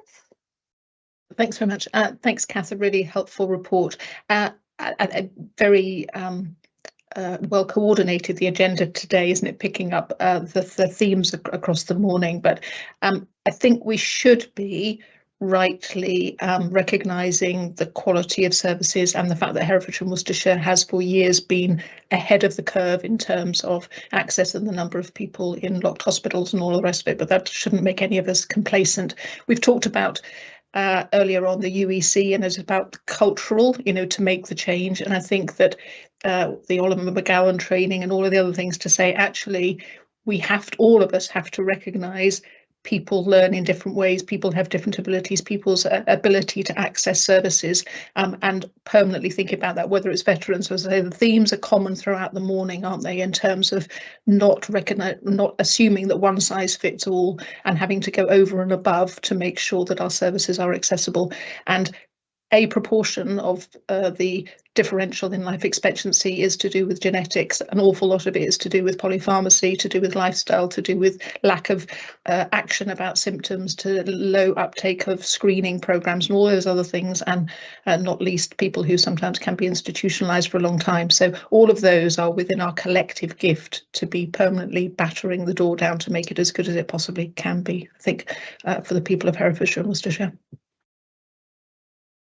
Thank you, Frances. Kath, do you want to say anything in response to that?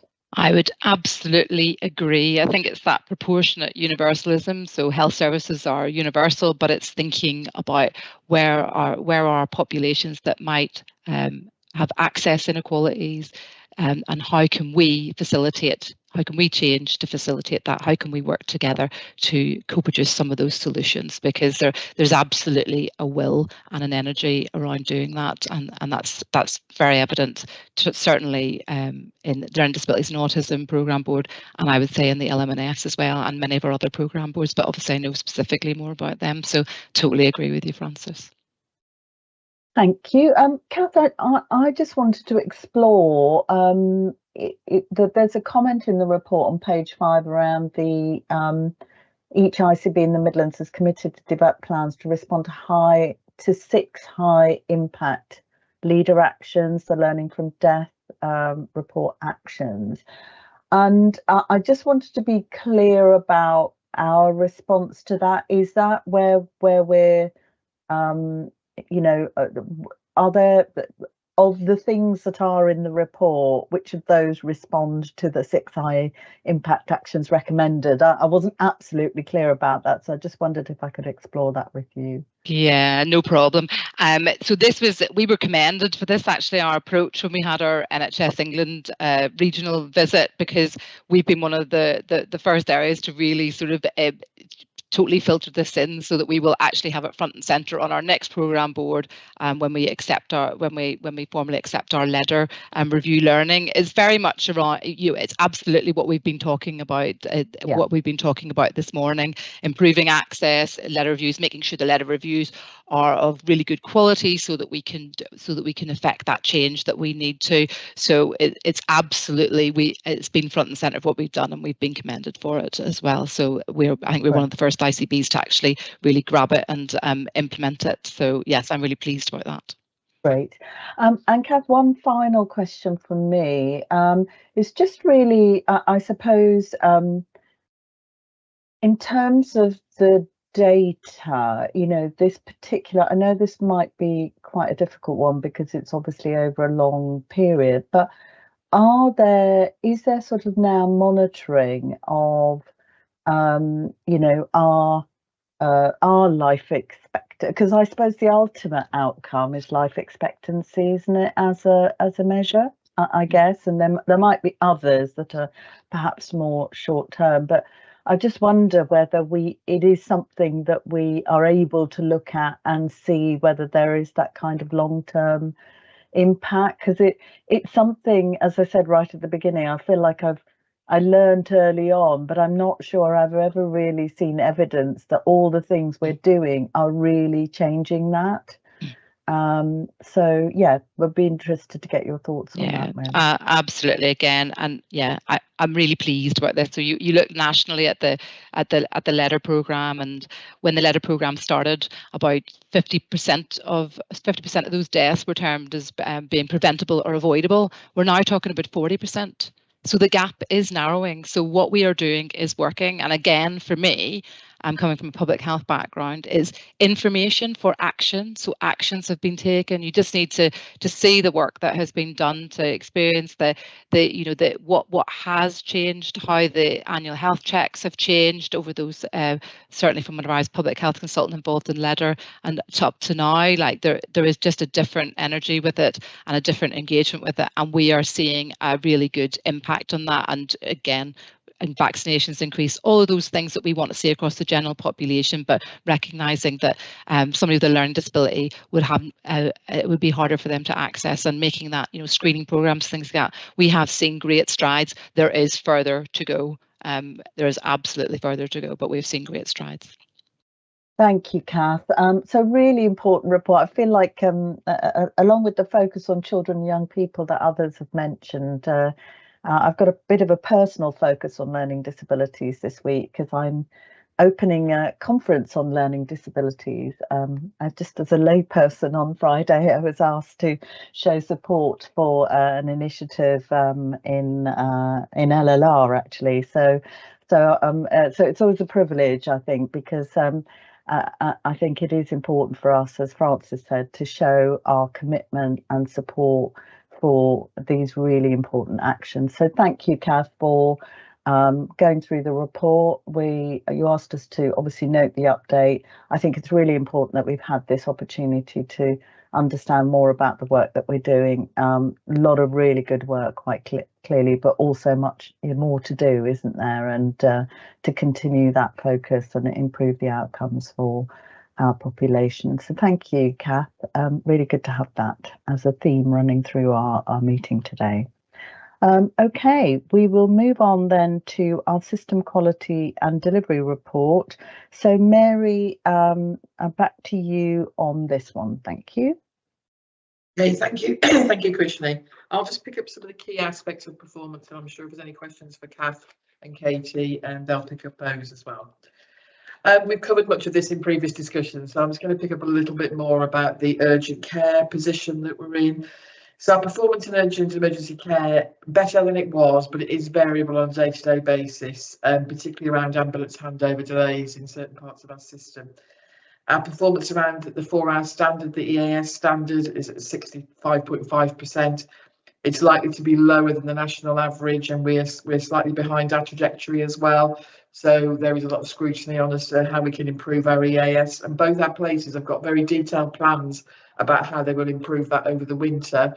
There is some risk in that. There is some risk. Both EDs have had to be decanted for very justifiable reasons in the last month, still ongoing some of it. So decanting your ED to another area causes issues. But we now have largely in place all of the aspects of a national urgent care recovery plan. So be it single point of access, just about to launch a lot more virtual wards. We have our STEC areas in place. So all the ingredients are there. We've now got to work on how we make sure that we deliver according to the performance and the quality aspects that we're asked to. So while some improvements, a lot more to do, and I'll just reiterate, this afternoon is quite a distinct session to get us into how we're going to do this now, what we're going to do to make sure we do deliver what we've put in place. Moving on to elective care, so just to make people aware that we have seen a significant improvement in our elective performance overall. So we can see the rate per 1,000 patients over 52 weeks has gone down to 4.3 per 1,000 compared to 9.5 per 1,000 in March 21. Not as quickly as we would have liked. We have some risk on the 65-week at the end of September. We believe we're going to be about 250 patients that won't be seen within the 65-week target that we've been set. Very justifiable reasons, and we can find nowhere else in the region that can help us with those individual specialties. But we are on a trajectory of improvement, and we are benchmarking well against other areas as well. So we just need to keep the focus on maintaining that elective care improvement. Those are the two areas I wanted to sort of escalate from a performance point of view, but happy to take any further questions on the rest of the report, or if Kath or Katie want to bring anything forward helpful. Thank you, Mary. Kath or Katie, anything to add? No, nothing to add from me, Chair. Thanks. No. Okay. Thank you. Okay, Vicky, please. Thank you, Mary. I just it was great, I guess, first in commentary, the referral to treatment times, that graph was fantastic to see in terms of the sustained improvement. So that's gives really positive assurance. I guess the question was really just about what different actions we're going to take in order to achieve the eradication of the 65 weeks, because you highlight some of the small specialties. And I guess I was interested in just when, because you made some comment on the timescale and not achieving by September, but just are we confident about the actions that we are taking and when we'll achieve those? Yeah. So we believe the tail for the 65 weeks is going to take us into probably November. We are working with the independent sectors. We are working with other, I know the group, the foundation group are working together to see if there's any opportunities, and we're going outside the foundation group and to the Dudleys and the Gloucesters and places like that. ENT is a particular issue for us, and everyone across the region seems to be struggling with ENT. That's ear, nose and throat, for those that don't know. And I've reached out personally to others and can't get any help at the moment. There is some enhanced recruitment going on that should help us in the next couple of months, but it is definitely a risk for us in those key specialties. What it is giving us rise to, though, is about how we deliver these services sustainably, ongoingly, because some of them are so small across our ICS and so specialised, we're struggling to maintain the performance we need. So we're having some healthy discussions across the providers at the moment about what the art of the possible is for the future. Thank you, Mary, that's really helpful. Okay, thank you. Mark, please. Thank you, Krishni. Mary, it's just to touch upon the disability. Sorry, the disability. That's the last item. The dementia diagnosis rate. And I'm sure you're aware that the Health and Care Trust Board has been taking very specific and detailed oversight and actions with regard to this. But the actions can only be taken through John, the lead for this, within the Health and Care Trust for the things responsible in that area. And one of the things that we're not responsible for is the CliniThink tool. And it's becoming an anchor drag on being able to improve this. And I wondered what activities or actions ICB or anybody else can take to get NHS England to quickly release the ability to use the CliniThink tool to assist us in improving this matter, because it is, as I say, an anchor drag. I'm aware it's been escalated, Mark. I know it's been escalated quite a few times. What I can do is go away and see what the recent escalation has yielded us. I haven't heard back from anybody as yet, but I'll come back to you straight away on that one, okay? Thank you. Thank you, Mark. Simon, please. Yeah, thanks, Krishni. Just quickly to draw the board's attention, the bottom of page 3 refers to the Valdo Calicane incident and a report by the CQC. We have had some follow-up actions for the system to take, reviewing some of our pathways for assertive outreach. The Mental Health Collaborative Committee will be overseeing that on behalf of the board, but clearly some pretty important work, really, given the scale and severity of that incident, and trying to put mitigations in place to make sure we're appropriately tracking and supporting patients with those kinds of needs in our system. But yeah, we'll update back at a future meeting when that full review has taken place by the end of this month. Thanks, Simon. It was quite a tight response time as well, wasn't it? So obviously NHS England understandably have put quite a lot of priority around that, and have asked ICBs to take the lead across all systems around doing that review. Thank you. Sarah, I think you wanted to come in. Sorry, I was just conscious of time. I was going to pick up on the point in the report that Simon had there, but I was also just going to I think as a board, when we see this report, we know that it's been looked at in significant detail and gone through at our programme boards and our other committees. So I sort of want to acknowledge that we've asked questions in more detail in other forum, and I do think we're relatively good and are interested, in others' opinions about anchoring a lot of this in the reality of people's lives. And I just wanted to very briefly share an anecdote from a different part of the country, but a patient that I worked with this week. It fits with the mental health and learning disabilities. A lady who had needs a simple procedure of a gallbladder surgery, but actually has been on a waiting list for a very long time. Single parent, autistic son, older autistic child who's got learning disabilities.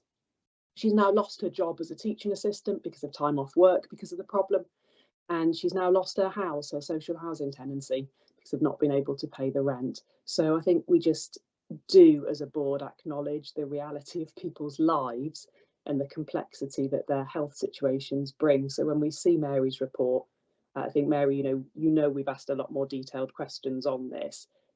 I don't take any of this lightly, and this does really affect people. And I know from working with others on the board that that is reflected in other conversations. So I think I really just wanted to minute that, because when we see the report, actually there's a lot of work in progress, but and a lot of really good achievements, but there are still people who are struggling because of some of the lack of progress that we're making. So I just wanted to have that on the record. I hope that's okay, Krishni. Yeah, thank you, Sarah, and clearly, you know, helpful for members of the public in particular who might be observing us today to look at the minutes and the reports from the various committees that do scrutinise this data in a bit more detail. And you're absolutely right. You know, there's always more work to do, because ultimately every patient, you know, different people will be affected in different ways, and those stories are important to remind us of the importance of addressing these issues. Okay, Mary, is there anything else that you wanted to add in final response before we move on? Yeah, that's fine. Thank you, Krishni. Great. So I think we're just asked to note this report in terms of, you know, recognising we've got ongoing performance challenges clearly in UEC. We've touched on that already. We've touched on the work that's now going to be done to look at the London Ambulance Service example. And obviously we note the areas of quality highlighted and assurance as well, and some of the risks that we still continue to manage. So thank you very much. And there's obviously some updates in there about workforce and digital as well. So we move on then to two papers that that Mark Dutton is leading for us. The first of which is the medium-term planning and best use of resources programme. Mark, over to you. Thank you, Chair. So just very briefly then on the first paper, what we wanted to do is just update the board on the work that we've now put in place around. Feels like we haven't stopped planning, but really now moving into a more longer term planning approach. For the last couple of years, we've had to do an annual plan. As we know, it was slightly delayed in the current financial year, but we want to try and get ahead of ourselves and really look at how we move into a 3 to 5 year planning cycle, using a draft set of planning assumptions, taking into account the strategic choices that the board reviewed and considered last year, and how we start to implement and move towards them. Really look as well at how we continue to turn the dial on some of the areas we've discussed today, but really try and move those forward.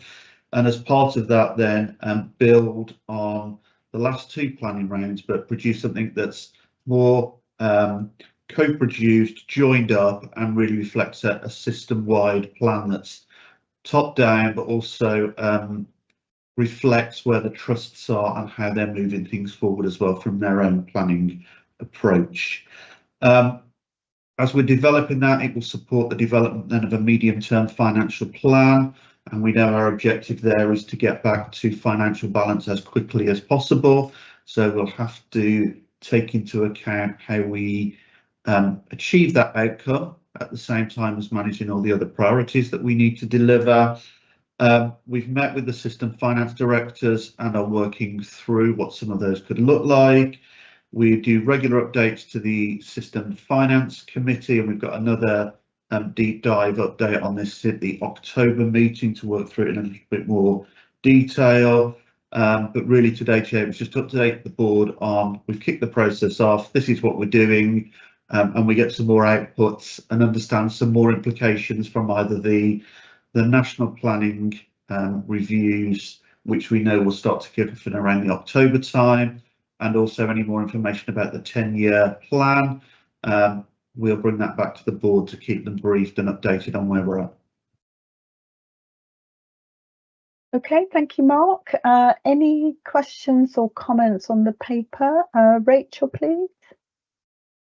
Yeah, I mean, this is all really welcome, and we've spent a bit of time talking about the finance and performance committee, but I think it'd be quite useful to start thinking about what we see when, and then what do we as a board do with it, really. And I'm sure Mark and colleagues are already thinking about this, but I think it would be useful to think about next steps for us as a board.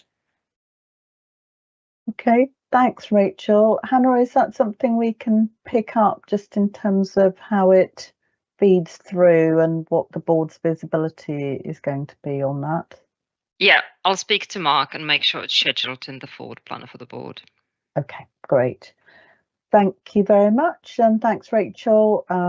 So at this stage, I think Mark is just asking us to note the development of the planning framework and the best use of resources programme approach, and we'll take the action away about making sure that we understand kind of how that's going to work through our forward plan for the board and board's visibility of that, either through public board, but also obviously there'll be other conversations that take place within our development sessions as well. Thank you. Mark, then back to you on the financial plan and delivery paper, please. Thank you, Chair. Just in relation to medium-term plan, I think we've got something scheduled for the October development session to start talking through that in a little bit more detail there. So, and then we'll continue to bring regular updates back to public board as well. So if I move on to the finance paper then, Chair, so there's two parts to the finance paper today. There's one in relation to the financial position for the current year and where we're at month 4, which takes us to August. And then the other part is around the joint capital plan for 24-25, which requires the board sign off and approval so that we can formally publish the capital plan onto the websites. So I'll start with the capital plan bit first. So we are required by NHS England now, as part of the annual planning process, to produce a joint resources capital plan for each financial year. It's a pretty mandated format that we have to use, and what the plan does allow us to do is provide some further information then around capital prioritisation, how we're using the resources, and effectively our resources are split into 2 sections. We get what we call a business as usual, an operational capital allocation, and then also we get specific capital schemes and funding based on bids and business cases. So you'll see things in there already we've talked about. There's some digital things in there. We've got the acute services review, which we spent a lot of time talking about. So our total capital plan for the current year is 54.7 million, of which 26.2 is operational and 28.5 then covers the specific schemes. What you will see though within the paper is that capital funding continues to be a pressure in the system. If you look at the level of critical backlog maintenance, if you look at the level of equipment replacement that we need to work through, and the digital solutions and schemes we need to put into place, we would need a lot more capital resource than we're currently being allocated. It's not unique to this system. I think a lot of systems have flagged longer term capital allocations and settlements so that we can really get into longer term planning about how we tackle some of these issues and things that we need to address over a longer period. We are continuing to talk to NHS England around trying to attract additional capital resources, not only for this financial year, but to try and lobby really for further resources as we go into future years and as part of the comprehensive spending review that we know will be taking place shortly.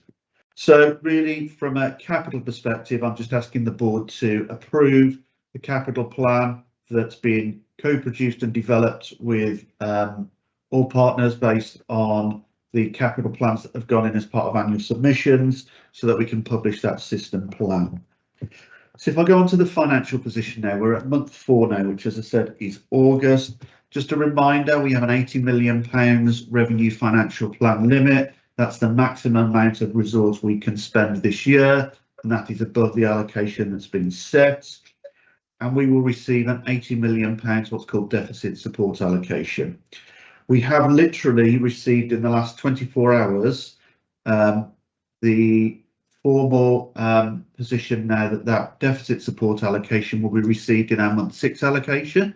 So that's beginning of October, and we'll now be working with the trusts, particularly around our 2 acute trusts, around how we allocate that resource, because potentially that means that we can have more cash to support them as part of the overall cash position of the trust to service and cover their expenditure. So that is received and welcome, and we just now need to work through that with the trusts.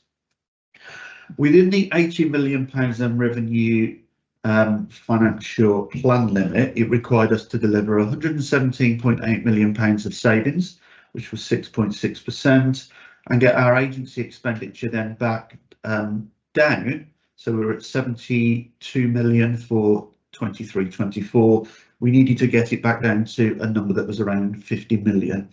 It is probably worth saying that that 50 million is still above the NHS England mandated level, but it was a significant reduction from where we were previously, and really look to step that down in a managed way. On top of that, then we were maximising productivity around elective recovery fund, really alongside how we could bring the waiting list down and get the backlog down across a number of areas and a number of specialties. So at month 4 then, our year-to-date deficit is 36.6 million, which is 3.7 million pounds behind where our plan said we would be at this point of the year. You'll see that then on page 2 of the report, and it is worth saying that position does exclude the deficit support allocation, which once we include that, we'll explain how that's moved the numbers and how that's going to work. What's driving that variance then? So there's 2 big things driving that at month 4. We had junior doctors industrial action in June, July, and again we had to incur some additional costs to keep particularly our acute services safe over that period. That accounts for around £700,000 of the position.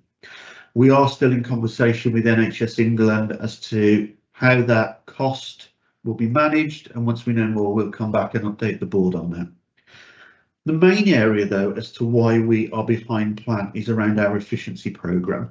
You'll see within the report then that we are behind year to date on the delivery of our efficiency plans, both at Worcestershire acute, at a smaller level, but predominantly at Wye Valley at month 4. So Wye Valley is £2.4 million behind at month 4 on its efficiency plan. There are, recognising the position then, Wye Valley have established now a financial recovery board. It's following the same approach as the recovery board that was put in place at Worcestershire acute. I understand that recovery board has met officially a couple of times, but also as executive and with the divisions, looking at assurances really around the rest of the efficiency plan, or the CPIP plan for this year, but also what further actions and schemes can be put in place in order to recover the efficiency shortfall to date, because we've got to get back to the plan that we agreed and set with NHS England. There is no more money. As part of the position there are a number of other risks we are working through that are materialising in year. We always expected more to come out. We're working through those and we're looking at how we mitigate those, at the same time as trying to ensure we've got full mitigations for the plans that we all signed off and put in for 24-25. We're getting to the point of the year now where we are going to have to do a forecast outturn position, and NHS England will be requiring that probably around the month 6 position. So pretty soon as we probably looked at the beginning of the October numbers, we will then be moving into an outturn position. We do need to ensure that whatever comes out of that outturn position, we can look at how we understand it and look at options to mitigate it. The national message is very clear. If you need to take actions to get back onto plan, we need to look at how we take those actions quickly and in a way that manages expenditure. Now, I know that's going to be challenging as we enter a winter period, but at the same time, there is a very clear national message. We've got to deliver what we said we would deliver, and that's not unique to this system, that's unique to all systems, and every part of the NHS needs to play its part. When you look within the report, then we've got agency expenditure in there. Agency expenditure is slightly better news. We are ahead of where we said we would be at month 4, and that's down to the work and the actions that all the trust and partners are taking in terms of how they are managing and looking at agency expenditure. You'll see within the paper then we've included information on workforce, a bit more detail on agency, because we are monitoring all aspects of that very closely. It is worth saying though, we have seen an increase in bank expenditure costs. Now, I know nationally they are looking at that and there's some concerns around that. I suppose I just wanted to flag 2 bits.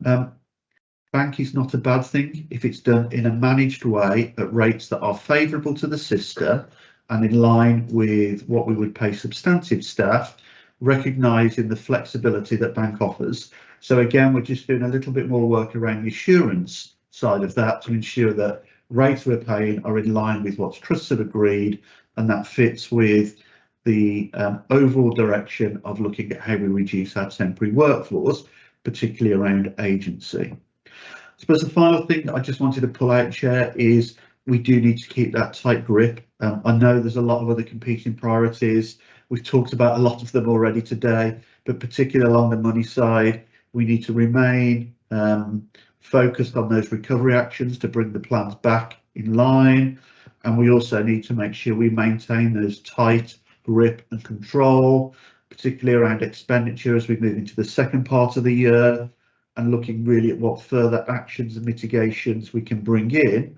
with a focus on workforce, agency, and ensuring we deliver the plans that we set out at the start of the year. So I'll stop there, Chair, and I'm happy to take any questions or comments on anything else in the paper. Thank you, Mark. Open up for comments and questions. So firstly, Simon, please. Yeah, thanks, Christine. Thanks, Mark. I just wanted to make the point that's been made to me repeatedly in recent days that nationally there's a really important dynamic here that we're going to be entering into, all government departments are going to be entering into the conversations about the comprehensive spending review, which will set the scene for the financial outlook and the funding that's available over the next 3 to 5 years.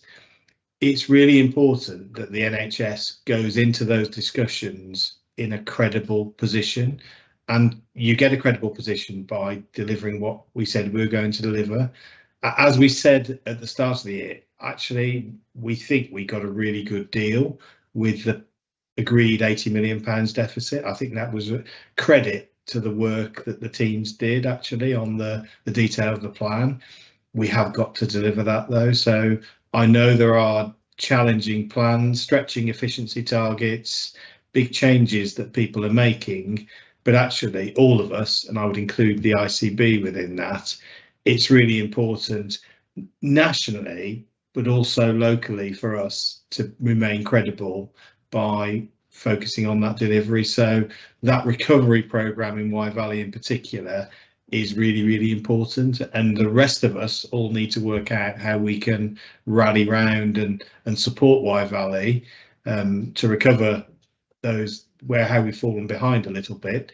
And we also need to make sure during the second half of the year that the rest of the plans deliver as planned. If we can do that, locally we'll be credible going into conversations about 25, 26, and hopefully some element of planned deficit support for the system then. But it also will help those national conversations, and I think it's important we try and play our part in that. Thanks, Simon. Nigel, please. Thank you.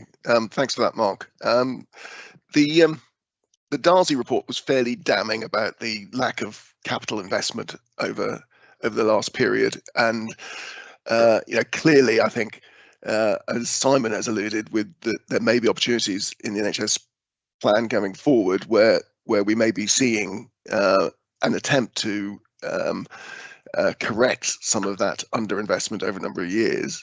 And if we put that in context with the move for out-of-hospital care,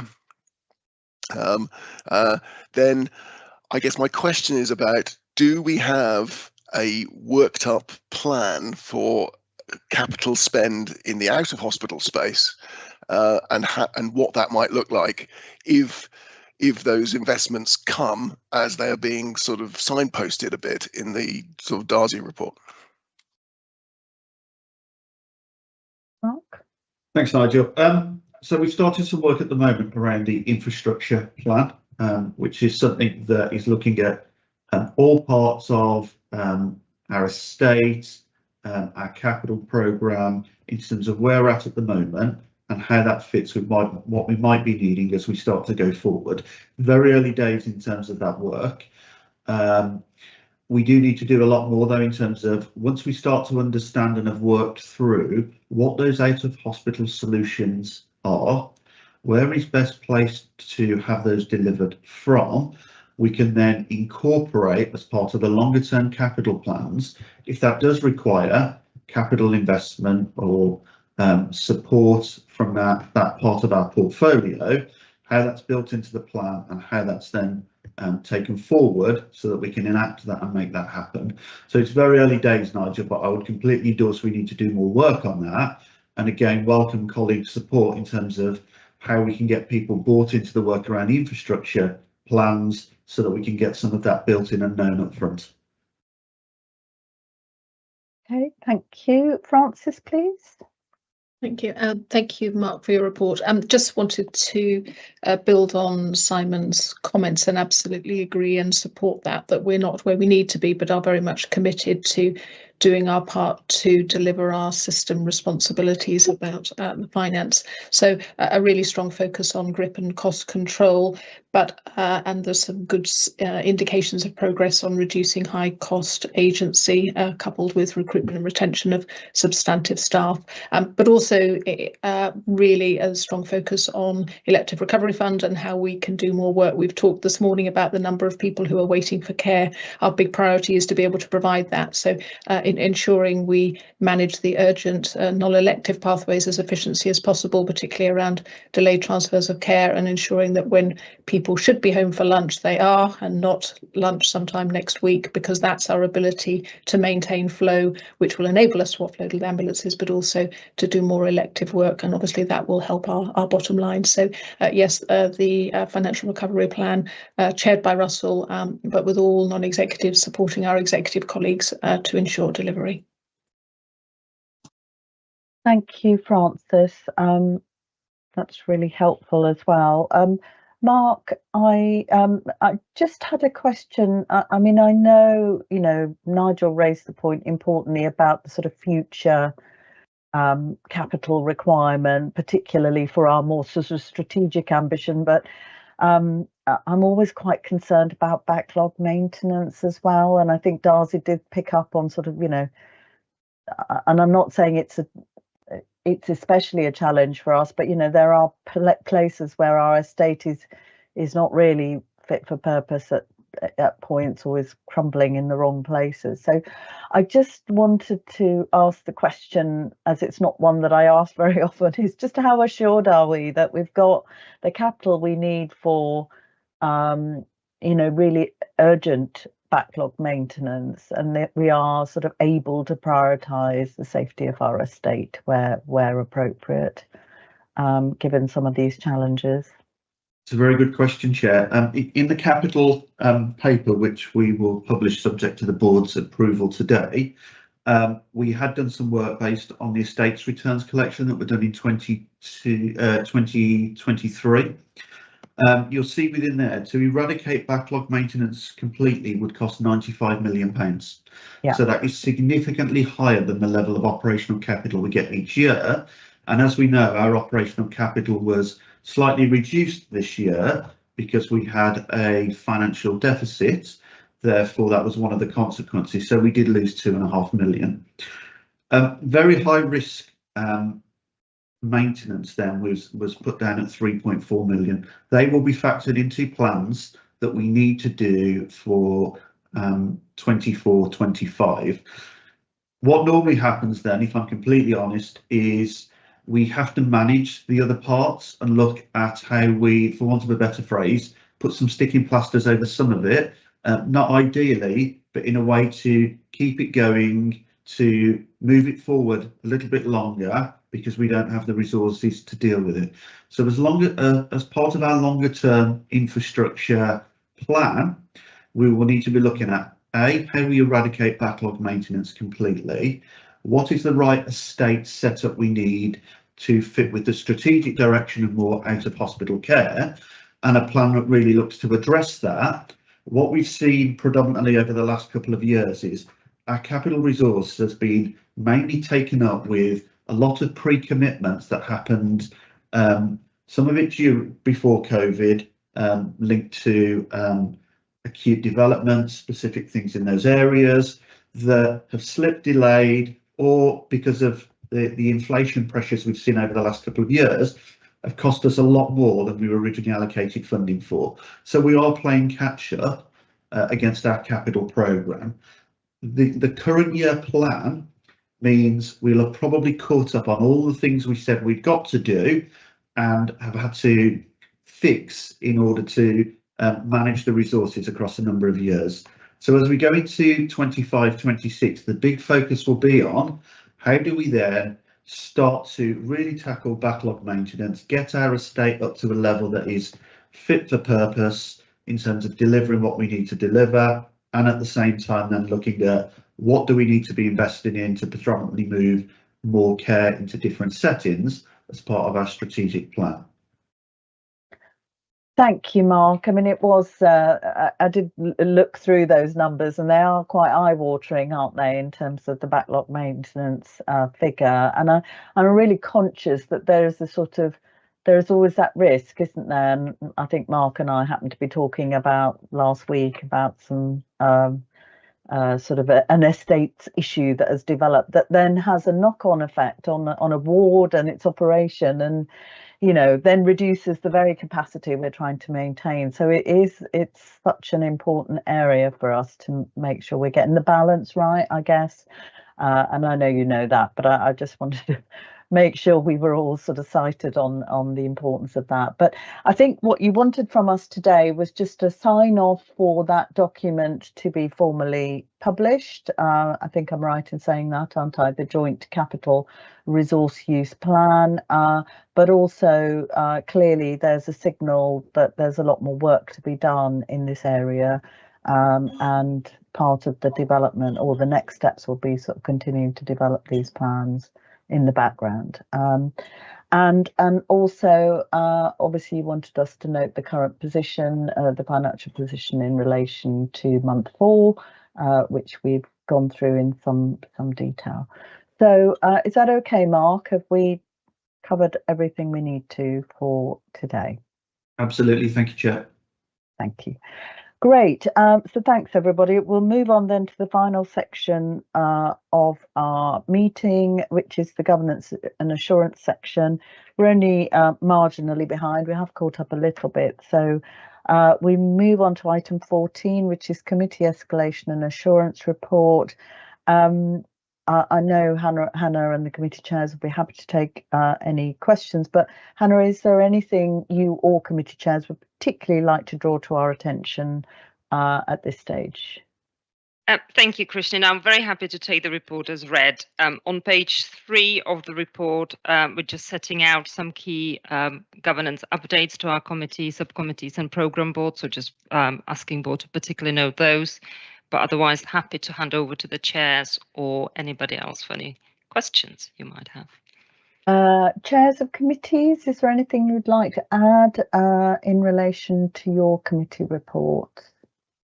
Okay, no, everybody quite content. So anybody want to ask any questions in relation to anything in the report? I think quite a few of the things that we've already talked about are reflected in those reports, and as we said earlier, it's important that those reports are there to demonstrate really the discussions that are had outside of this board meeting, and hopefully will help members of the public to understand the kind of scrutiny that goes on at those committees. So very helpful report.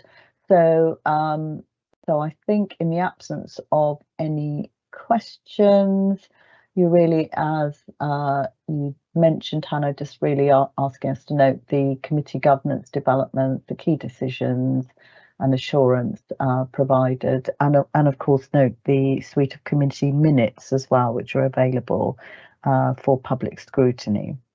So thank you very much. That's item 14. We now go to the ICB Board Assurance Framework Report, item 15. Hannah, please. Yes, thank you. So just wanted to highlight really that we have made some further refinements to the framework. Really, we're trying to constantly to evolve and make it as user friendly as possible. So two things we've done. Firstly, we have tried to sharpen our definitions of assurance rating a little bit more. So that is contained on page 20 of Appendix 1. So it's the last page of the appendix, just to make it a little bit clearer where we are moving from one assurance rating to another. There is also quite a strong alignment with our kudos reporting. So that's our quality and delivery oversight subcommittee. So there's quite a strong alignment going on between those two.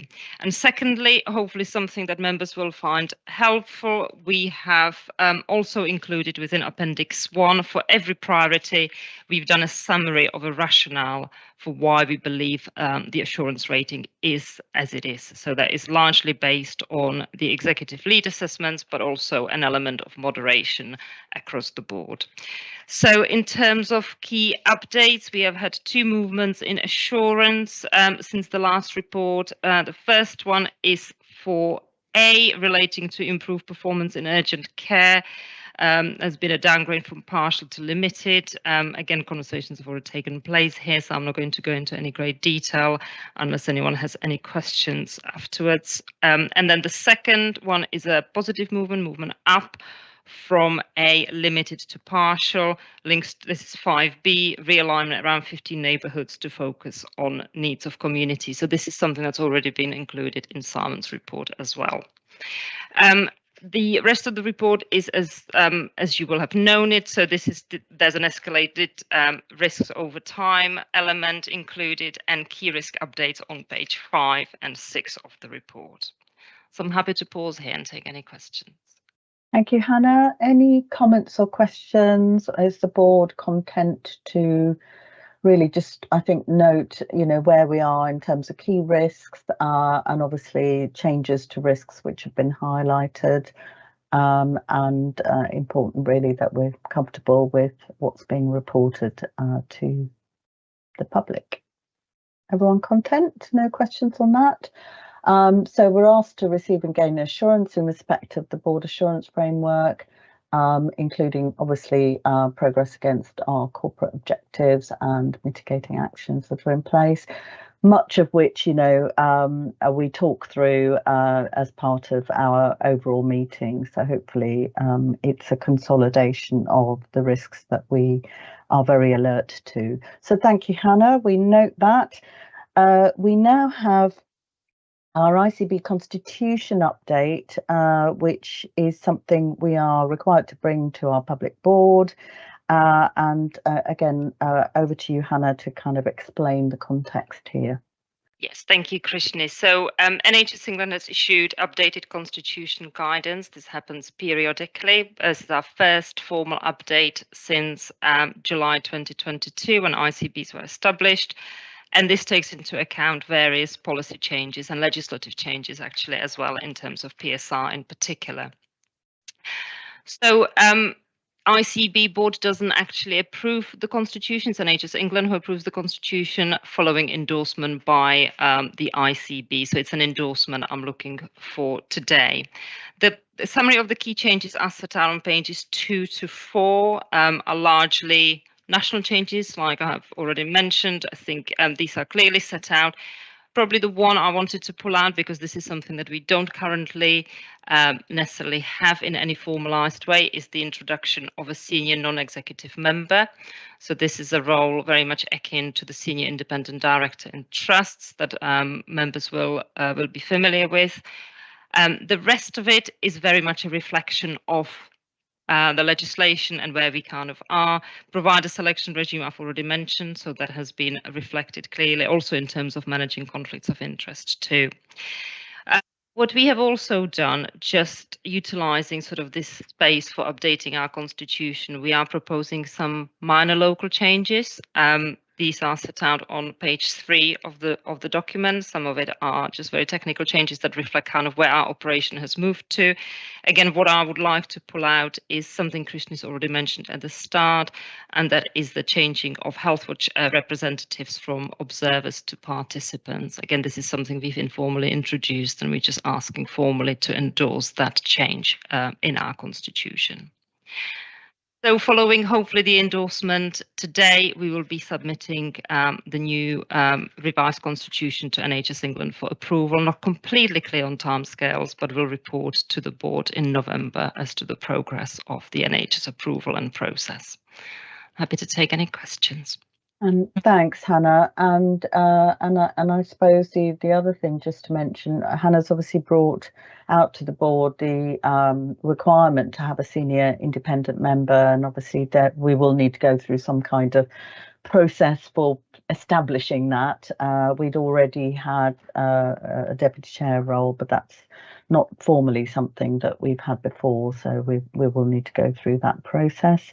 But yes, are there any comments or questions relating to the Constitution? I know these constitutions aren't the most exciting things on our agenda, but necessary in terms of making sure that we have a formal governance document that we're cited on and understand how it works. So if everyone's happy to endorse it in the absence of any questions or queries, then we will submit it in the way that Hannah's described and confirm back. So thank you very much. And finally then we move on to our annual report and accounts, which is item 17, and back to you, Mark. Thank you very much, Chair. So today we are presenting the annual report and ICB accounts for 23-24. I'm pleased that we're doing it much quicker than we managed to do with 22-23, but we've managed to get over the line for the previous financial year. So what we've got then today is the system annual report, which does a reflection of the work that we've done over the last 12 months, what some of the priorities are going forward then, and again a number of those we've continued to discuss today and have discussed in previous meetings. And also then in the annual report we do an update on performance, where our performance has been for the previous financial year, and also specifically then on finance in terms of what resources have been allocated and how we've used those resources. The resources element then is shown on page 37 of the annual report, and that just gives a little bit of a summary of the resources we've had available, the full 1.8 billion, the programme areas then we've used that resource on, and where we finished the year in terms of the surplus, which is in line with what we previously reported to the board. I am pleased to say the annual report and accounts have been fully audited, so they've been subject to external audit, and we received what's called an unqualified opinion, which for finance terms means they give a true and fair view, and they are accurate in terms of what we've reported. All those submissions are now into NHS England. Everything was approved and signed off at the ICB Audit Committee on the 16th of July, and we made the formal submission then to NHS England on the 30th of July, slightly behind the national deadline, but we were playing catch up given we'd had 2 years worth of audits in the first half of the year, as well as 23-24 with 2 sets of different auditors. So pleased to say that we can now fully put the old year to bed. We've got our annual report there, our accounts there. Happy to take any questions or comments. I know we've got something planned for a bit later in the year, Chair, in terms of how we did a bit of showcase on the work from the system, which will pick up some of the things that are within that report. But again, from a governance perspective, just wanted to formally get that noted here today, and we'll get those then formally published on the ICB website. Thank you, Mark. So any comments or questions regarding the annual report? I mean, Mark is right in saying we did, you know, clearly for providers, it's often the case that I think, in fact, Y Values AGM is probably, is it next week, I think, isn't it? I happen to remember that I had received an invitation for that. So I know it's common within providers to have a formal AGM and present the report and accounts in that way. We're not required to necessarily do, as long as we receive them in public, Hannah tells me we're not required in quite the same way to do that, but hence we've thought it might be helpful to have some kind of event later in the year once the AGMs are out of the way, and Tom and I think are discussing that, and I know Simon and I have discussed that as well, because, you know, it may be useful to think about what we talking with the public about what we're doing as an ICS and an ICB. But yes, any comments? I do certainly like very much very positive that we obviously had an unqualified opinion. It's really important, and thank you to the audit committee for the scrutiny of this, and I do think we have a very attractive looking report. I hope you like your pictures, but you can't change them now, so yeah, any further comments? Otherwise it is just, I think, there for noting. Okay, great. I think we have the note that you require, Mark. So that is the final item on our agenda. I don't think we have any other business. We've caught up our time, so I'm glad we allowed time on the areas that we really wanted to explore in more detail earlier on in the meeting. Our next meeting is on Wednesday, the 20th of November at 9:30, and I look forward to seeing members of the public, or at least hoping that members of the public will certainly be watching this back or joining us to observe that meeting when it's being live streamed. And I look forward to seeing you all then, and indeed in between at one of our board development sessions. But otherwise, thank you very much for your contributions, and I'll bring the meeting to a close. Thanks all. Thank you, everybody. Bye. Thank you.